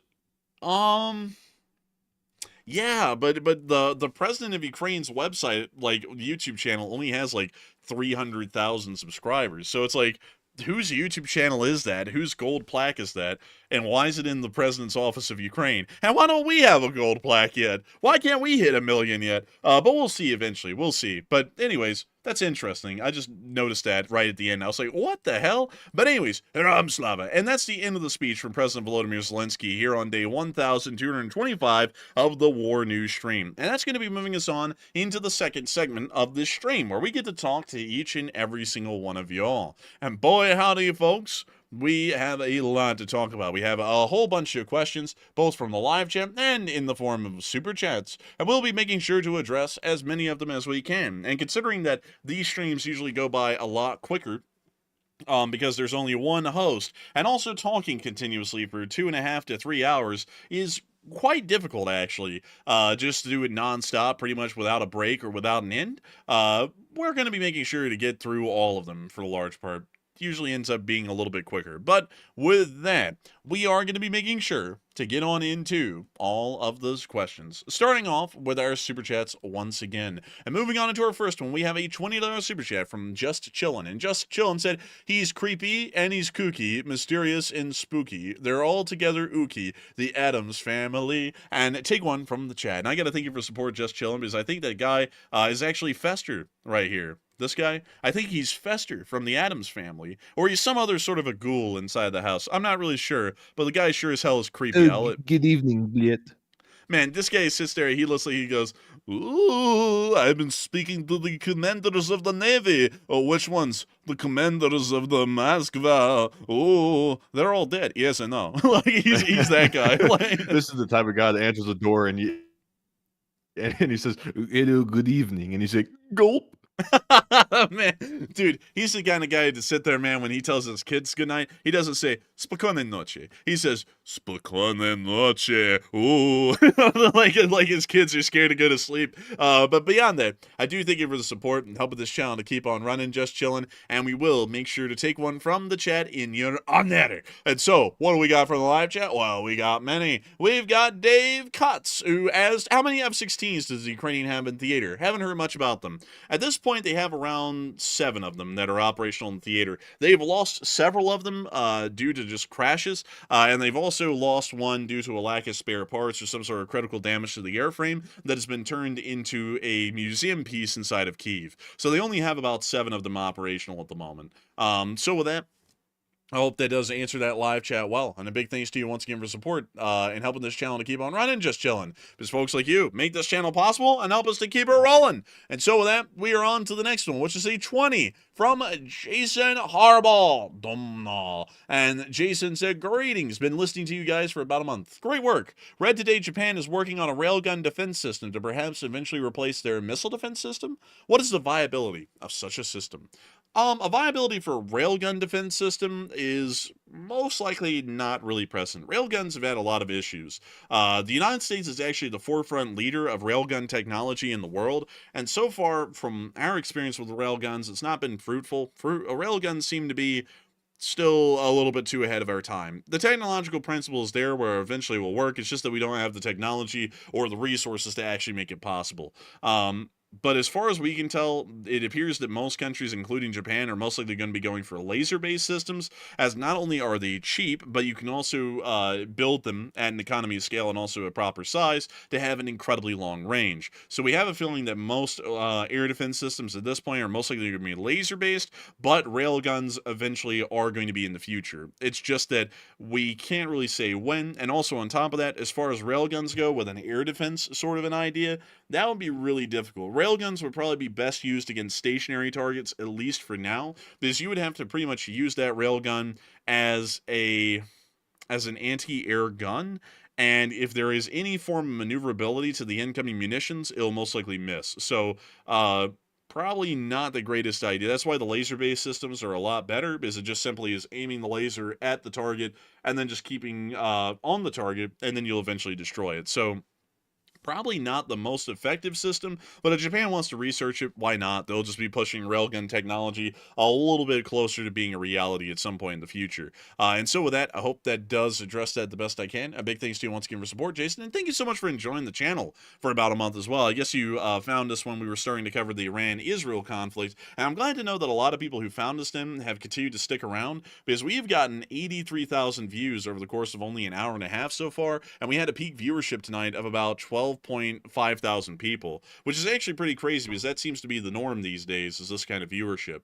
So a huge thanks to you so much once again, and thank you for joining us here recently and deciding to stay, because we greatly appreciate the folks who helped to make this channel possible, and also the folks who are here every single night, the old guards, the channel legends, and everything in between. But with that, thank you so much once again, and we are on to the next one, which is a $15 super chat from Margaret Hemsley. And Margaret Hemsley said, at Bobby Caralfa wants to know KFC's secret recipe. KFC in Japan is the most popular Christmas meal, and also in Australia we name it Chucky Duck, or Dirty, I don't know what the other one is, but I don't want to say it because it sounds weird. But beyond that, Margaret Hemsley said, live chat question, and that actually is true. KFC is actually a big Christmas food in Japan, and that's because the vice president of KFC in Japan actually told the Japanese public in the 70s that KFC was a really popular Christmas meal in America. He flat out lied, and he admitted it later that he obviously flat out lied. But that got the Japanese people to start buying KFC for Christmas, and they still do to this day. It is a very popular kind of a Christmas meal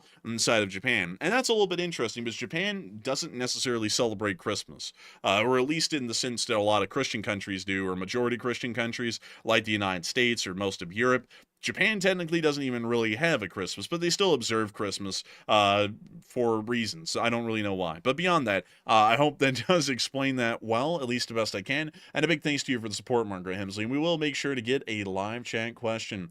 And Volinger is the one who asked the live chat question. He said, do you think the tension between Russia and Azerbaijan will escalate?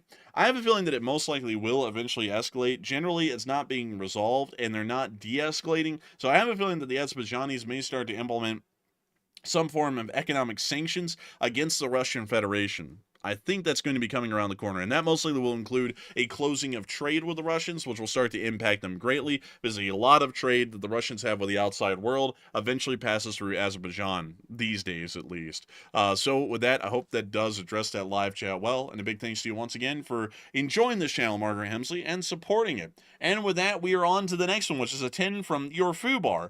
And Your Foobar said, feeling patriotic, so I feel like sharing this. It's a version of God Bless the USA by Lee Greenwood, but with U.S. soldiers. Can't send the link, but you can look it up. You will like it. I thank you for the support, You Foobar.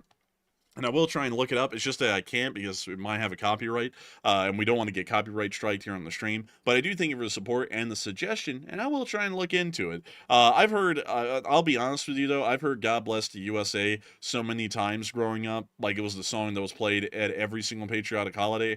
I actually got sick of the song because it's the only one people play. Like no one ever plays like Battle Hymn of the Republic or God Bless America or anything like that. It's literally just God Bless the USA 9 gazillion times over. And it like once I started to hear it 9 gazillion times over, I was like, you know, like I was like, it's okay, and then I got worn out about it. But I will try and take a look at it because it's still a decent song. It's just that I've heard that a million times. Also, Enforcer Matt knows where it's at. The U.S. Star Spangled Banner Trap Remix variant, best national anthem out there. I'm just kidding, by the way. I'm of course being sarcastic. But with that, a big thanks to you once again for the support, Your Foobar. And the next one we have is a $10 super chat from Steve Pat, and Steve Pat said, glad to have you have both enforcers back in action. Do you think the U.S. will allow both Ukraine and Israel to take out key leadership unimpeded now as the war progresses? I would generally say yes. I don't really think the United States cares about what the Ukrainians are doing inside of Russia or who they're killing, as long as it necessarily isn't Putin.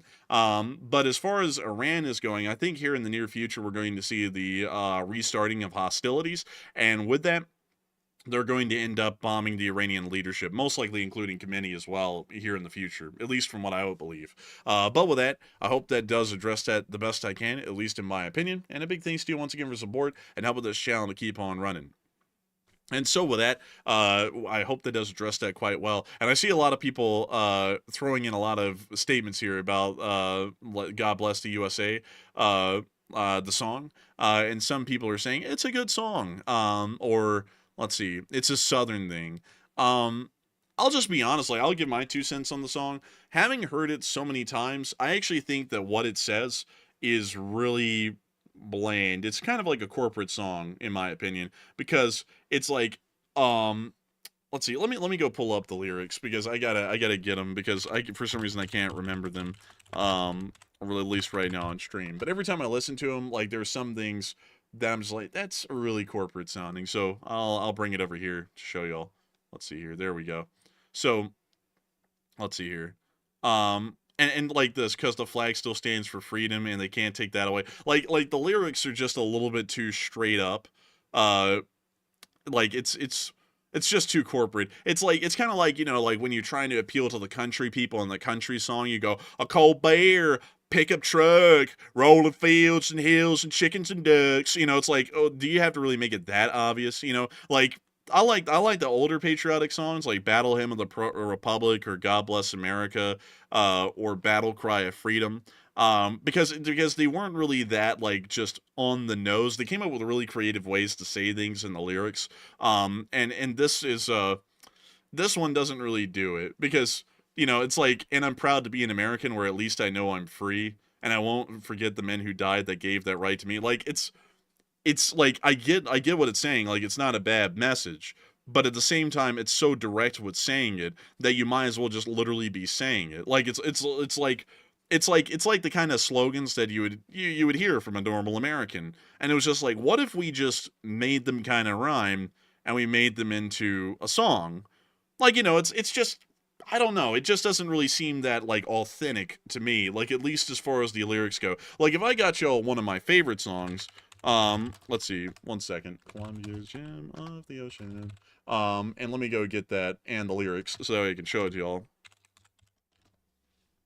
So here we go. So this is actually a song that we've had in our intro before, and I actually had orchestrated for our intro, just to show y'all like kind of like the creative lyrics that I like.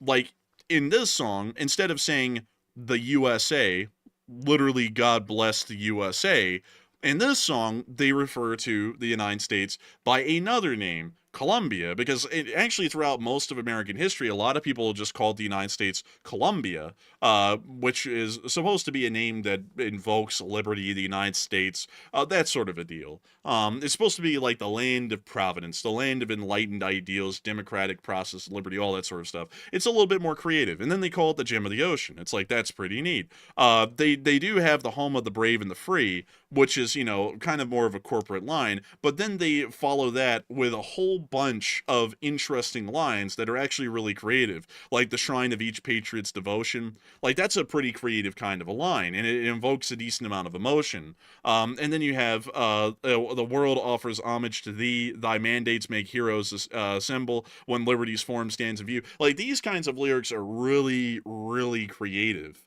Like, and they're very inspired. Like they sound inspired.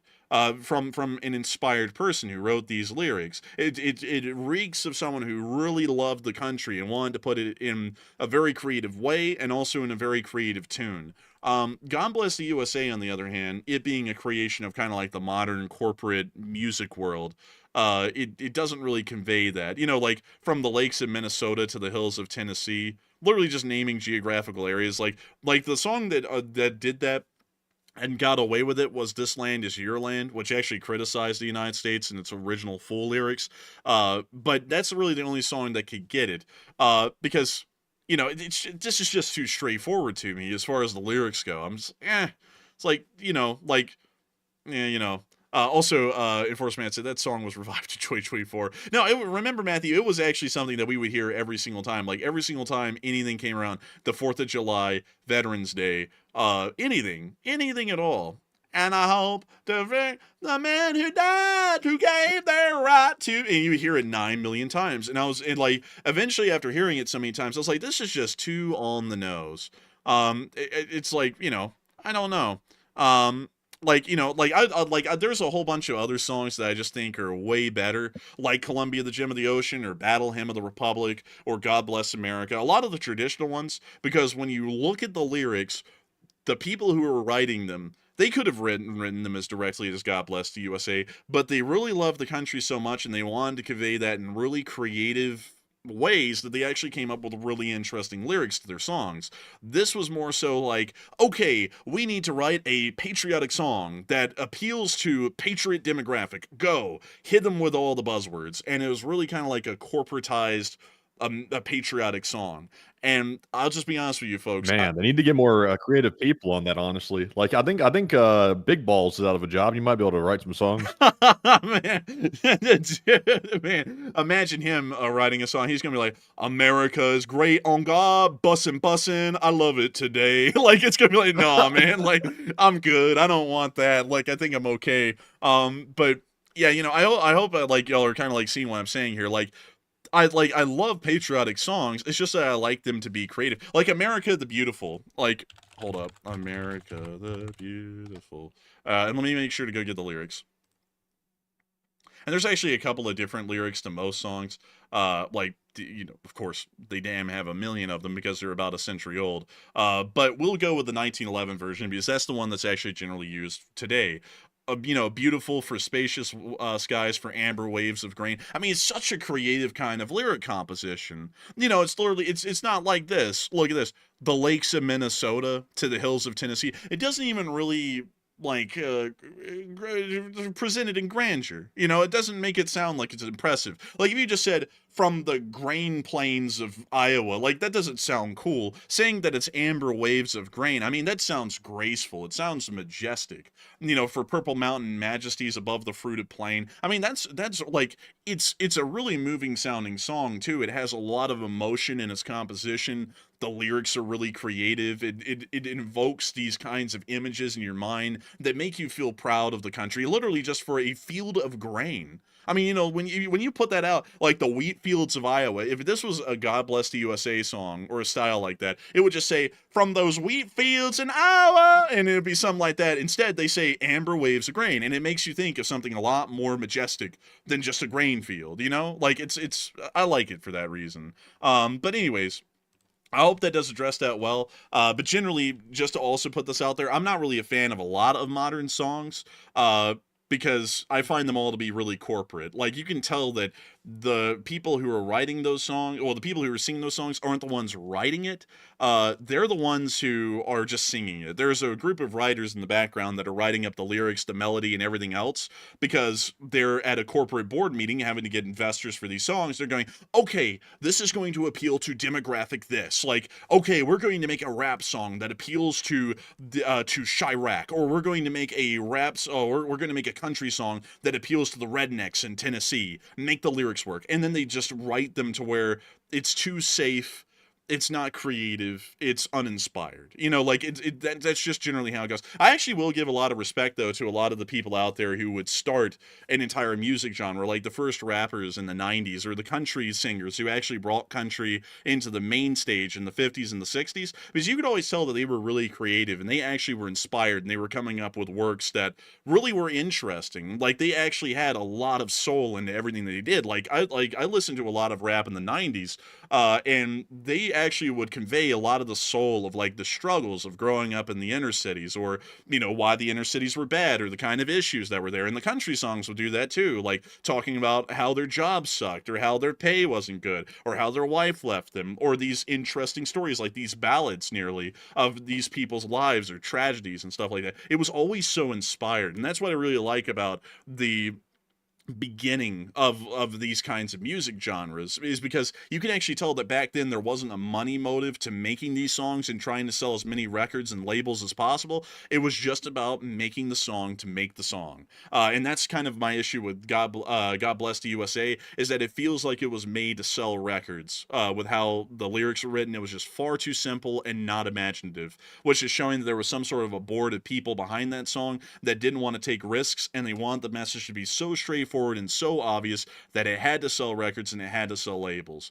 So I hope that kind of I hope that was my TED Talk, folks, on why I do not like most modern music, because I just don't find it inspired. But anyways, with that, I hope that does address that fairly well. Also, Monster Lab, you're correct. The pioneers of rap did start in the 40s. Like, they were the first ones to pretty much start rap, but rap in its true modern form, like, it was kind of protoplasmic from, like, the 40s to about the late 80s. It was really by the time of the early 90s that rap started to enter the main stage sort of a scene, kind of like the country music that entered the main stage in the 50s and 60s.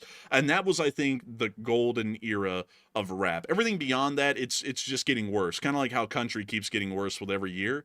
Really, honestly, every single song category is getting worse because people just keep trying to make the songs safer, more prototypical, more formulaic, so that way they are guaranteed to sell records and guaranteed to get labels. That's what it's all about these days.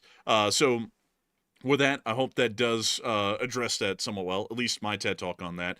But with that, also, that's another thing. Enforcer Matt said, most modern rap encourages murder and violence. That is another thing. Like, if you listen to 90s rap, there were people who were like that in 90s rap. I want to make that clear. But also, a lot of people were like, man, the hood sucks. Like they would just say that. Like, the songs back then were original because, like, even country songs would be like, damn, working these jobs in the country, they suck. Like working in a coal mine, like Ernie Ford's 16 Tons. He literally talks about working in a company town in a coal mine, and he doesn't glorify it, like a modern country song, but where they're like, coal mine, headlamps, working down in the mines, lifting tons of coal, tough shit, good shit. It's not like that. It was like, my back hurts, I'm tired, I don't get paid, it sucks, they don't even pay me real money, this is garbage, like, it was like that. And then a lot of rap songs from the 90s would be like, the hood sucks, people are getting killed, there's no changes to this, it doesn't even make any sense, it sucks, it's lame.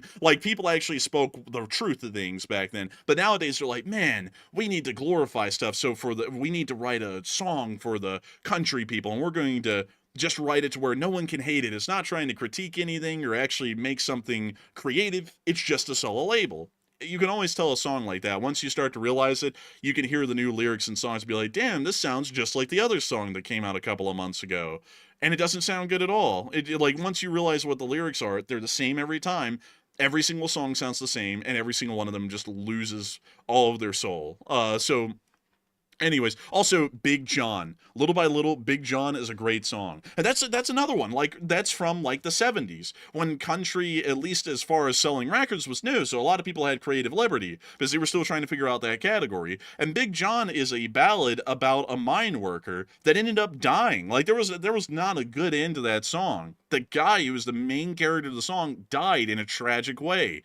And the whole song was just great. I mean, it was such an interesting story. It was so creative. It was very visual with the kind of lyrics that they had and what they were trying to portray. And it was such a good song for that reason. But anyways, with that, enough about songs. It is time for us to get on into some more questions. And we actually have a $50 super chat from Old Warrior. And Old Warrior said, think about it. A country so enamored of the USA that they make KFC a Christmas gift would certainly have previously adopted Christmas itself. You know the history. And I thank you for the support, and that is true. Japan has actually been enamored with the United States far longer than a lot of people would know. Japan is actually the home of baseball. It's not America anymore, it's actually Japan. Japan pretty much took it and made it their own. And hell, Japanese baseball is one hell of a thing to watch. They kind of put the NBA, well, not the NBA, oh my god, the NBL, sorry everyone, I don't watch sports a lot. They put the NBL here in America to shame with how baseball runs in Japan. It's actually worth watching. It's really fun. But as far as Japan goes, yeah, they really were a massive adopter of American and British cultural elements. As a matter of fact, in Japan to this day, in Japanese language, a suit is called a separo. The reason why it's called a separo, and I'm speaking about an official business suit, like you would see here in America or in Britain, is because back when the Japanese first were introduced to suits, they went to Savile Row in Britain, in London specifically, and they actually asked their guide, what were these? And the guide misinterpreted to them saying, where is this? And so the interpreter said, this is Savile Row. And the Japanese ended up bastardizing the word Savile Row into Separo, which is what they still call suits to this day. Kind of a little interesting with that. It's still what they call them. But beyond that, I do thank you for the support, Old Warrior, in sharing that, because that is true. The Japanese as a country actually are quite enamored with American culture, kind of like how a lot of Americans are really enamored with Japanese culture. It's actually a really cool thing, how Japan and America really respect and enjoy each other's cultures greatly. Japanese people like eating American foods. They like hamburgers, hot dogs, pizza. Of course, it's Japaneseified, if you want to call it that. Kind of like how Japanese food here is Americanized, but we also greatly enjoy Japanese food. A lot of Americans love sushi, sashimi, ramen, all those sorts of things as well, because people really do enjoy it. And I think, I would honestly say that as far as cultural exportation, Japan and America are probably some of the most successful countries in the world of cultural exportation. Because think about it, a lot of what Japanese culture has these days, and a lot of what American culture has been exported worldwide. People around the world everywhere read manga, which is like Japanese comics for the large part. They watch anime, they eat Japanese food, they enjoy Japanese products, and it's the same with America. People love hot dogs and hamburgers. People love American television. People love American movies. People love a lot of things about America. I mean, it's a really interesting thing. I would actually say that as far as culturally in the Western world, the two countries that dominate right now with exporting their cultures overseas is definitely Japan and the United States. Without a doubt. It's a shame though, because there's really a lot of interesting cultures that don't get a lot of spotlight, like the Czechs or the Germans. Like the Germans have a lot of culture. It's just that they don't really. It doesn't really get exported much. Really, most of the European cultures are kind of smaller on the global export stage. It's kind of more of a niche thing. But Japanese and American culture, you can find it literally everywhere. Go anywhere in the world, and I can promise you that there is a sushi bar or there is a hamburger shop. There's a guaranteed one somewhere in every country. But with that, I hope that is also, yeah, that is true. I saw Blazing Homie 420 say, don't forget K-pop. Yeah, that's more of a South Korean thing that's getting exported. Crazy enough, South Korea is actually doing incredibly well these days, exporting a lot of their entertainment overseas and getting people interested in it. Squid Game is probably the most successful, it is the most successful Korean TV show or TV series that has been exported worldwide, which has really brought a lot of attention to the South Korean entertainment sphere. But before that, it was K-pop, and K-pop is still absolutely massive. But South Korea is actually starting to get into the international cultural export world by exporting K-pop and a lot of their television shows like Squid Game into the greater world. So, you know, that's actually a little bit of an interesting thing too. South Korea, I actually think as time continues to pass, South Korea might actually surpass Japan as being one of the main cultural exporters of the Western world. It may actually supplant Japan as the number 2 because they're certainly starting to explode these days in terms of how much people are enjoying their kind of entertainment industry. But with that, I hope that does address that well, at least in my opinion. But with that, it is time for us to move on to the next one. A huge thanks to you once again, though, Old Warrior, for the support and helping this channel to keep on running. And moving on from that and on into our next one, we actually have a $10 super chat from Dade Carnes. And I got to thank you massively for the support. You didn't throw in a comment, but the support is massively appreciated, and it helps us to keep this channel running. And we got to thank you incredibly for that, because if it wasn't for folks like you, we would have never been able to make this channel a reality. And moving on from that, we also have a $10 super chat from VT. And VT said, great work as always. And I got to thank you greatly for enjoying our great work and supporting it, because if it wasn't for folks like you, we would never be able to keep the great work rolling. And we're going to be moving on to the next one, which is a $5 super chat from LSA Sergeant Figment. And LSA Sergeant Figment said, check out Discord, sent y'all something yummy. I've been cooking for 14 hours on my schmoka. LSA hit the like button, that's in order. And you know what, I gotta go check that out. I actually saw you sent me some stuff about what you were cooking, and it looked good. I never got to see the update. I saw it come through, but I never got to look at it because I was working on the show stuff. But I do thank you massively for the support and helping this channel to keep on running, and I will have to make sure to take a look at it because it originally looked yummy. Like that guy in the North Korean propaganda video said, he was like, the eating coffee made of snow. It's really yummy. But anyways, a big thanks to you so much once again. Hope that has addressed that well. And please, folks, slam the like button. That is an order from none other than LSA Sergeant Figment. And so with that, we are on to the next one, which is a $5 super chat from Bradley Hall. And Bradley Hall said, will Bunker Boy return to his bunker in light of assassinations? And how do you think his mental state is currently? LSA forever. And I would have to say, Bunker Boy is in the bunker right now. He never leaves the bunker. He's always in the bunker. He will become the bunker. He is certainly in the bunker without a doubt right now. I would not doubt it at all. So a huge thanks to you so much once again. I hope that does address that well. We actually have another 5 from Bradley Hall. And Bradley Hall said, hot take, is Russia provoking Germany? Poland might get a little excited. Russia is trying to provoke everyone in Eastern Europe at the moment. The Germans aren't really included, but the Germans are certainly about to be provoked because of what they stated they were going to be doing today. So with that, I hope that does address it the best I can. A big thanks to you for the support for both of those, Bradley Hall, and helping this channel to keep running, because folks like you make this thing possible. And with that, we also have a 5 from Rebecca Bruce, without a comment. A big thanks to you for the support, though. We also have a 5 from Quantum Cell, and Quantum Cell said, would increased NATO defense spending lead to the alliance developing its own military technology instead of buying from U.S. defense companies? It really depends. Some countries may just decide to buy French or European, like companies like, for example, Eurofighter, which produced the Typhoon. We could see something like that.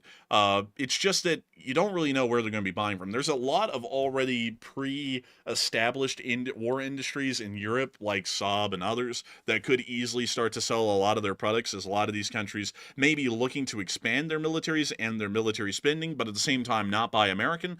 So it's highly possible that a lot of the pre-existing arms industries in Europe could be going through a renaissance here very soon. And so with that, I hope that answers that well. And a big thanks to you once again for the support, Quantum Cell, and helping this channel to keep rolling. And with that, we are on to the next one, which is a 5 from Jason Carney. And Jason Carney said, has Enforcer Matt completed his secret mission yet? He has not. He is still on the secret mission at this moment. That's why Enforcer Matt is not talking on air, because the Wi-Fi isn't that reliable. But beyond that, he will be back soon. He will be back on the 5th of July to join us for the next stream they'll be running after the 4th of July, which is a channel holiday. And we will be talking about all about what his secret mission was, what he was doing, and where he was when he returns. So a big thanks to you so much once again for support. I hope that does address that incredibly well. And with that, we are on to the next one, which is a $5 super chat from Randy Smith. And he said, who's winning this? I generally say that the West is coming out on top and winning this in general. Even if the Ukrainians ended up piecing out the war and ended up giving up all the land the Russians currently have, we have beat the Russian army into a pulp. They will not be able to recover for the next 15 years, meaning that Russia is no longer a threat in Europe. At least in my opinion. So I would say that we are still on top of things and we are winning it at the moment. So with that, a big thanks to you so much once again. And we have a $4 super chat from Plazath, and a 2 from Marc-Andre Brunette, and a 2 from Douglas Muma, all without comments. I've got to thank each and every one of y'all once again for the support and enjoying this channel, because while y'all didn't throw in comments, y'all's support is absolutely incredible and helps us to keep this channel rolling and to keep the news flowing. So a huge thanks to y'all so much once again. And with that, we've actually gotten through all of our super chats, folks. And so now it is time for us to get on through our live chat questions. And we have quite a many live chat questions to get on through. And so, before we move into the live chats, we do have to get the Morse code decoders. And so, for our Morse code decoders tonight, we have Paul Schultz, Kevin J, Mason Miami, Joni Dog, Norm Pritchett, and Arabelle Garbo. And they said that the LSA Morse code decipher for tonight is, let's give it to those Russians, because otherwise they'll give it to us. And long live the Lee Spring Army. And ding, ding, ding, ding, ding, ding, ding, shh. That's the sound of money, and y'all got that dead on the nail. That was the Morse code message of the night. I gotta congratulate y'all greatly for continuing to get that correct time and time again while I stutter through that, because y'all have continued to get that correct for thousands of days nearly at this point, and we are entirely impressed by that and congratulate the Lee Spring Army Signal Corps for always being on the ball. And so with that, I hope that does address that well. And we actually have another super chat that came through, $5 super chat from Randy Smith. And Randy Smith said, I just keep seeing the news that Russia is going to invade Europe soon. It actually is looking like they are, but the thing is that they're certainly not ready for that, and they get beaten back pretty quick. So while they could do that, it's not going to end up well for them, and they're going to have to lean on their nuclear arsenal to stop them from being completely destroyed. So with that, I hope that does address that well. Big thanks to you, though, for the support, Randy Smith, and helping this channel to keep on running. And with that, we are going to be getting back into our live chat questions, and we have quite several. We have a question from Naruto, who I believe is some sort of an anime character, who said, hey, can you talk about the DMSP satellite going offline for the public, from the public for cybersecurity reasons, although they've been public for well over 20 plus years? Unfortunately, Naruto, I wouldn't really know a lot about that specific satellite or satellite relay, so unfortunately, I generally have to declare ignorance on that at the moment because I do not know enough about that system to be able to speak about it with a great deal of expertise. But I do thank you greatly for enjoying the channel and asking a great question. It's just unfortunately, I don't think I'd be qualified to give the answer to that, at least at the moment. But we also have a question from Dalton LMAO, and Dalton said, do you think Iran and Israel are done, or are we going to keep on keeping on? And LSA, Matt. And LSA to Matt, hopefully he'll be back very soon, which will be on the 5th. But beyond that, I think that they're going to keep on keeping on. The ceasefire is clearly temporary, and even the United States is considering a restarting of the conflict here incredibly soon. So I will say that this is certainly just a small break, and at some point here a couple of months in the future, this is all going to start right back up again. But with that, we are on to the next one, which is from Run and Gunny. And Run and Gunny said, do you think the ammo depot being lost will actually have an effect, or do you think Russia will quickly move more resources into the area before it has an actual impact on the lines? It will have an actual impact. Some supply lines are going to be stretched really thin to try and make up for the loss of that ammunition here in the meantime. So it'll have a pretty significant impact, at least on ammo availability and supply line fatigue here over the next few weeks until that supply base can be rebuilt somewhere else, similar to the area it was in right now. So with that, I hope that does address that the best I can, at least in my opinion. And we also have a couple of other super chats that have just come in. We have a 15 Australian super chat that came in from Little by Little. And Little by Little said, I heard the upgraded Australian Jindali radar, now sold to Canada for $1 billion, can pick up stealth jets up to 3,000 kilometers away. Truth or rumor? It is largely rumor. If they're talking about Chinese or Russian stealth aircraft are not stealth. They just pretend to be stealth, but they are actually about as visible as an F-15. As far as Chinese aircraft, on the other hand, there's no way for them to independently verify that claim unless they were able to see a Chinese J-20 on radar, which I'm heavily doubting. So I would generally believe that that is most likely a rumor and not truth, because that would seem to be largely defeating the billions and billions of dollars that went into developing the stealth aircraft. Also on top of that, the Islamic Republic of Iran claimed to have a radar with the exact same abilities, and that was certainly not true. So with that, I hope that does address that somewhat well. I thank you for the support, though, little by little, and helping this channel to keep on running. And with that, we also have a $5 super chat from Darren Quinn. And Darren Quinn said, Matt, trialed an electric trike in the city yesterday. Wheels so fat, Rocket Man may be envious. Dang. Dang. I do thank you for the support, and that's interesting to hear. I've never actually ridden on anything electric, at least that I can think of.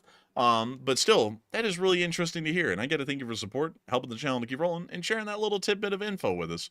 And so with that, we are going to be moving back into our live chat questions. And we have from Donterius, and Donterius said, is it time to let Japan stand up its own military? With today's issues, it might be time. I would say, yeah, I don't really think there's an issue with Japan standing up its own military. If anything, it can only help us.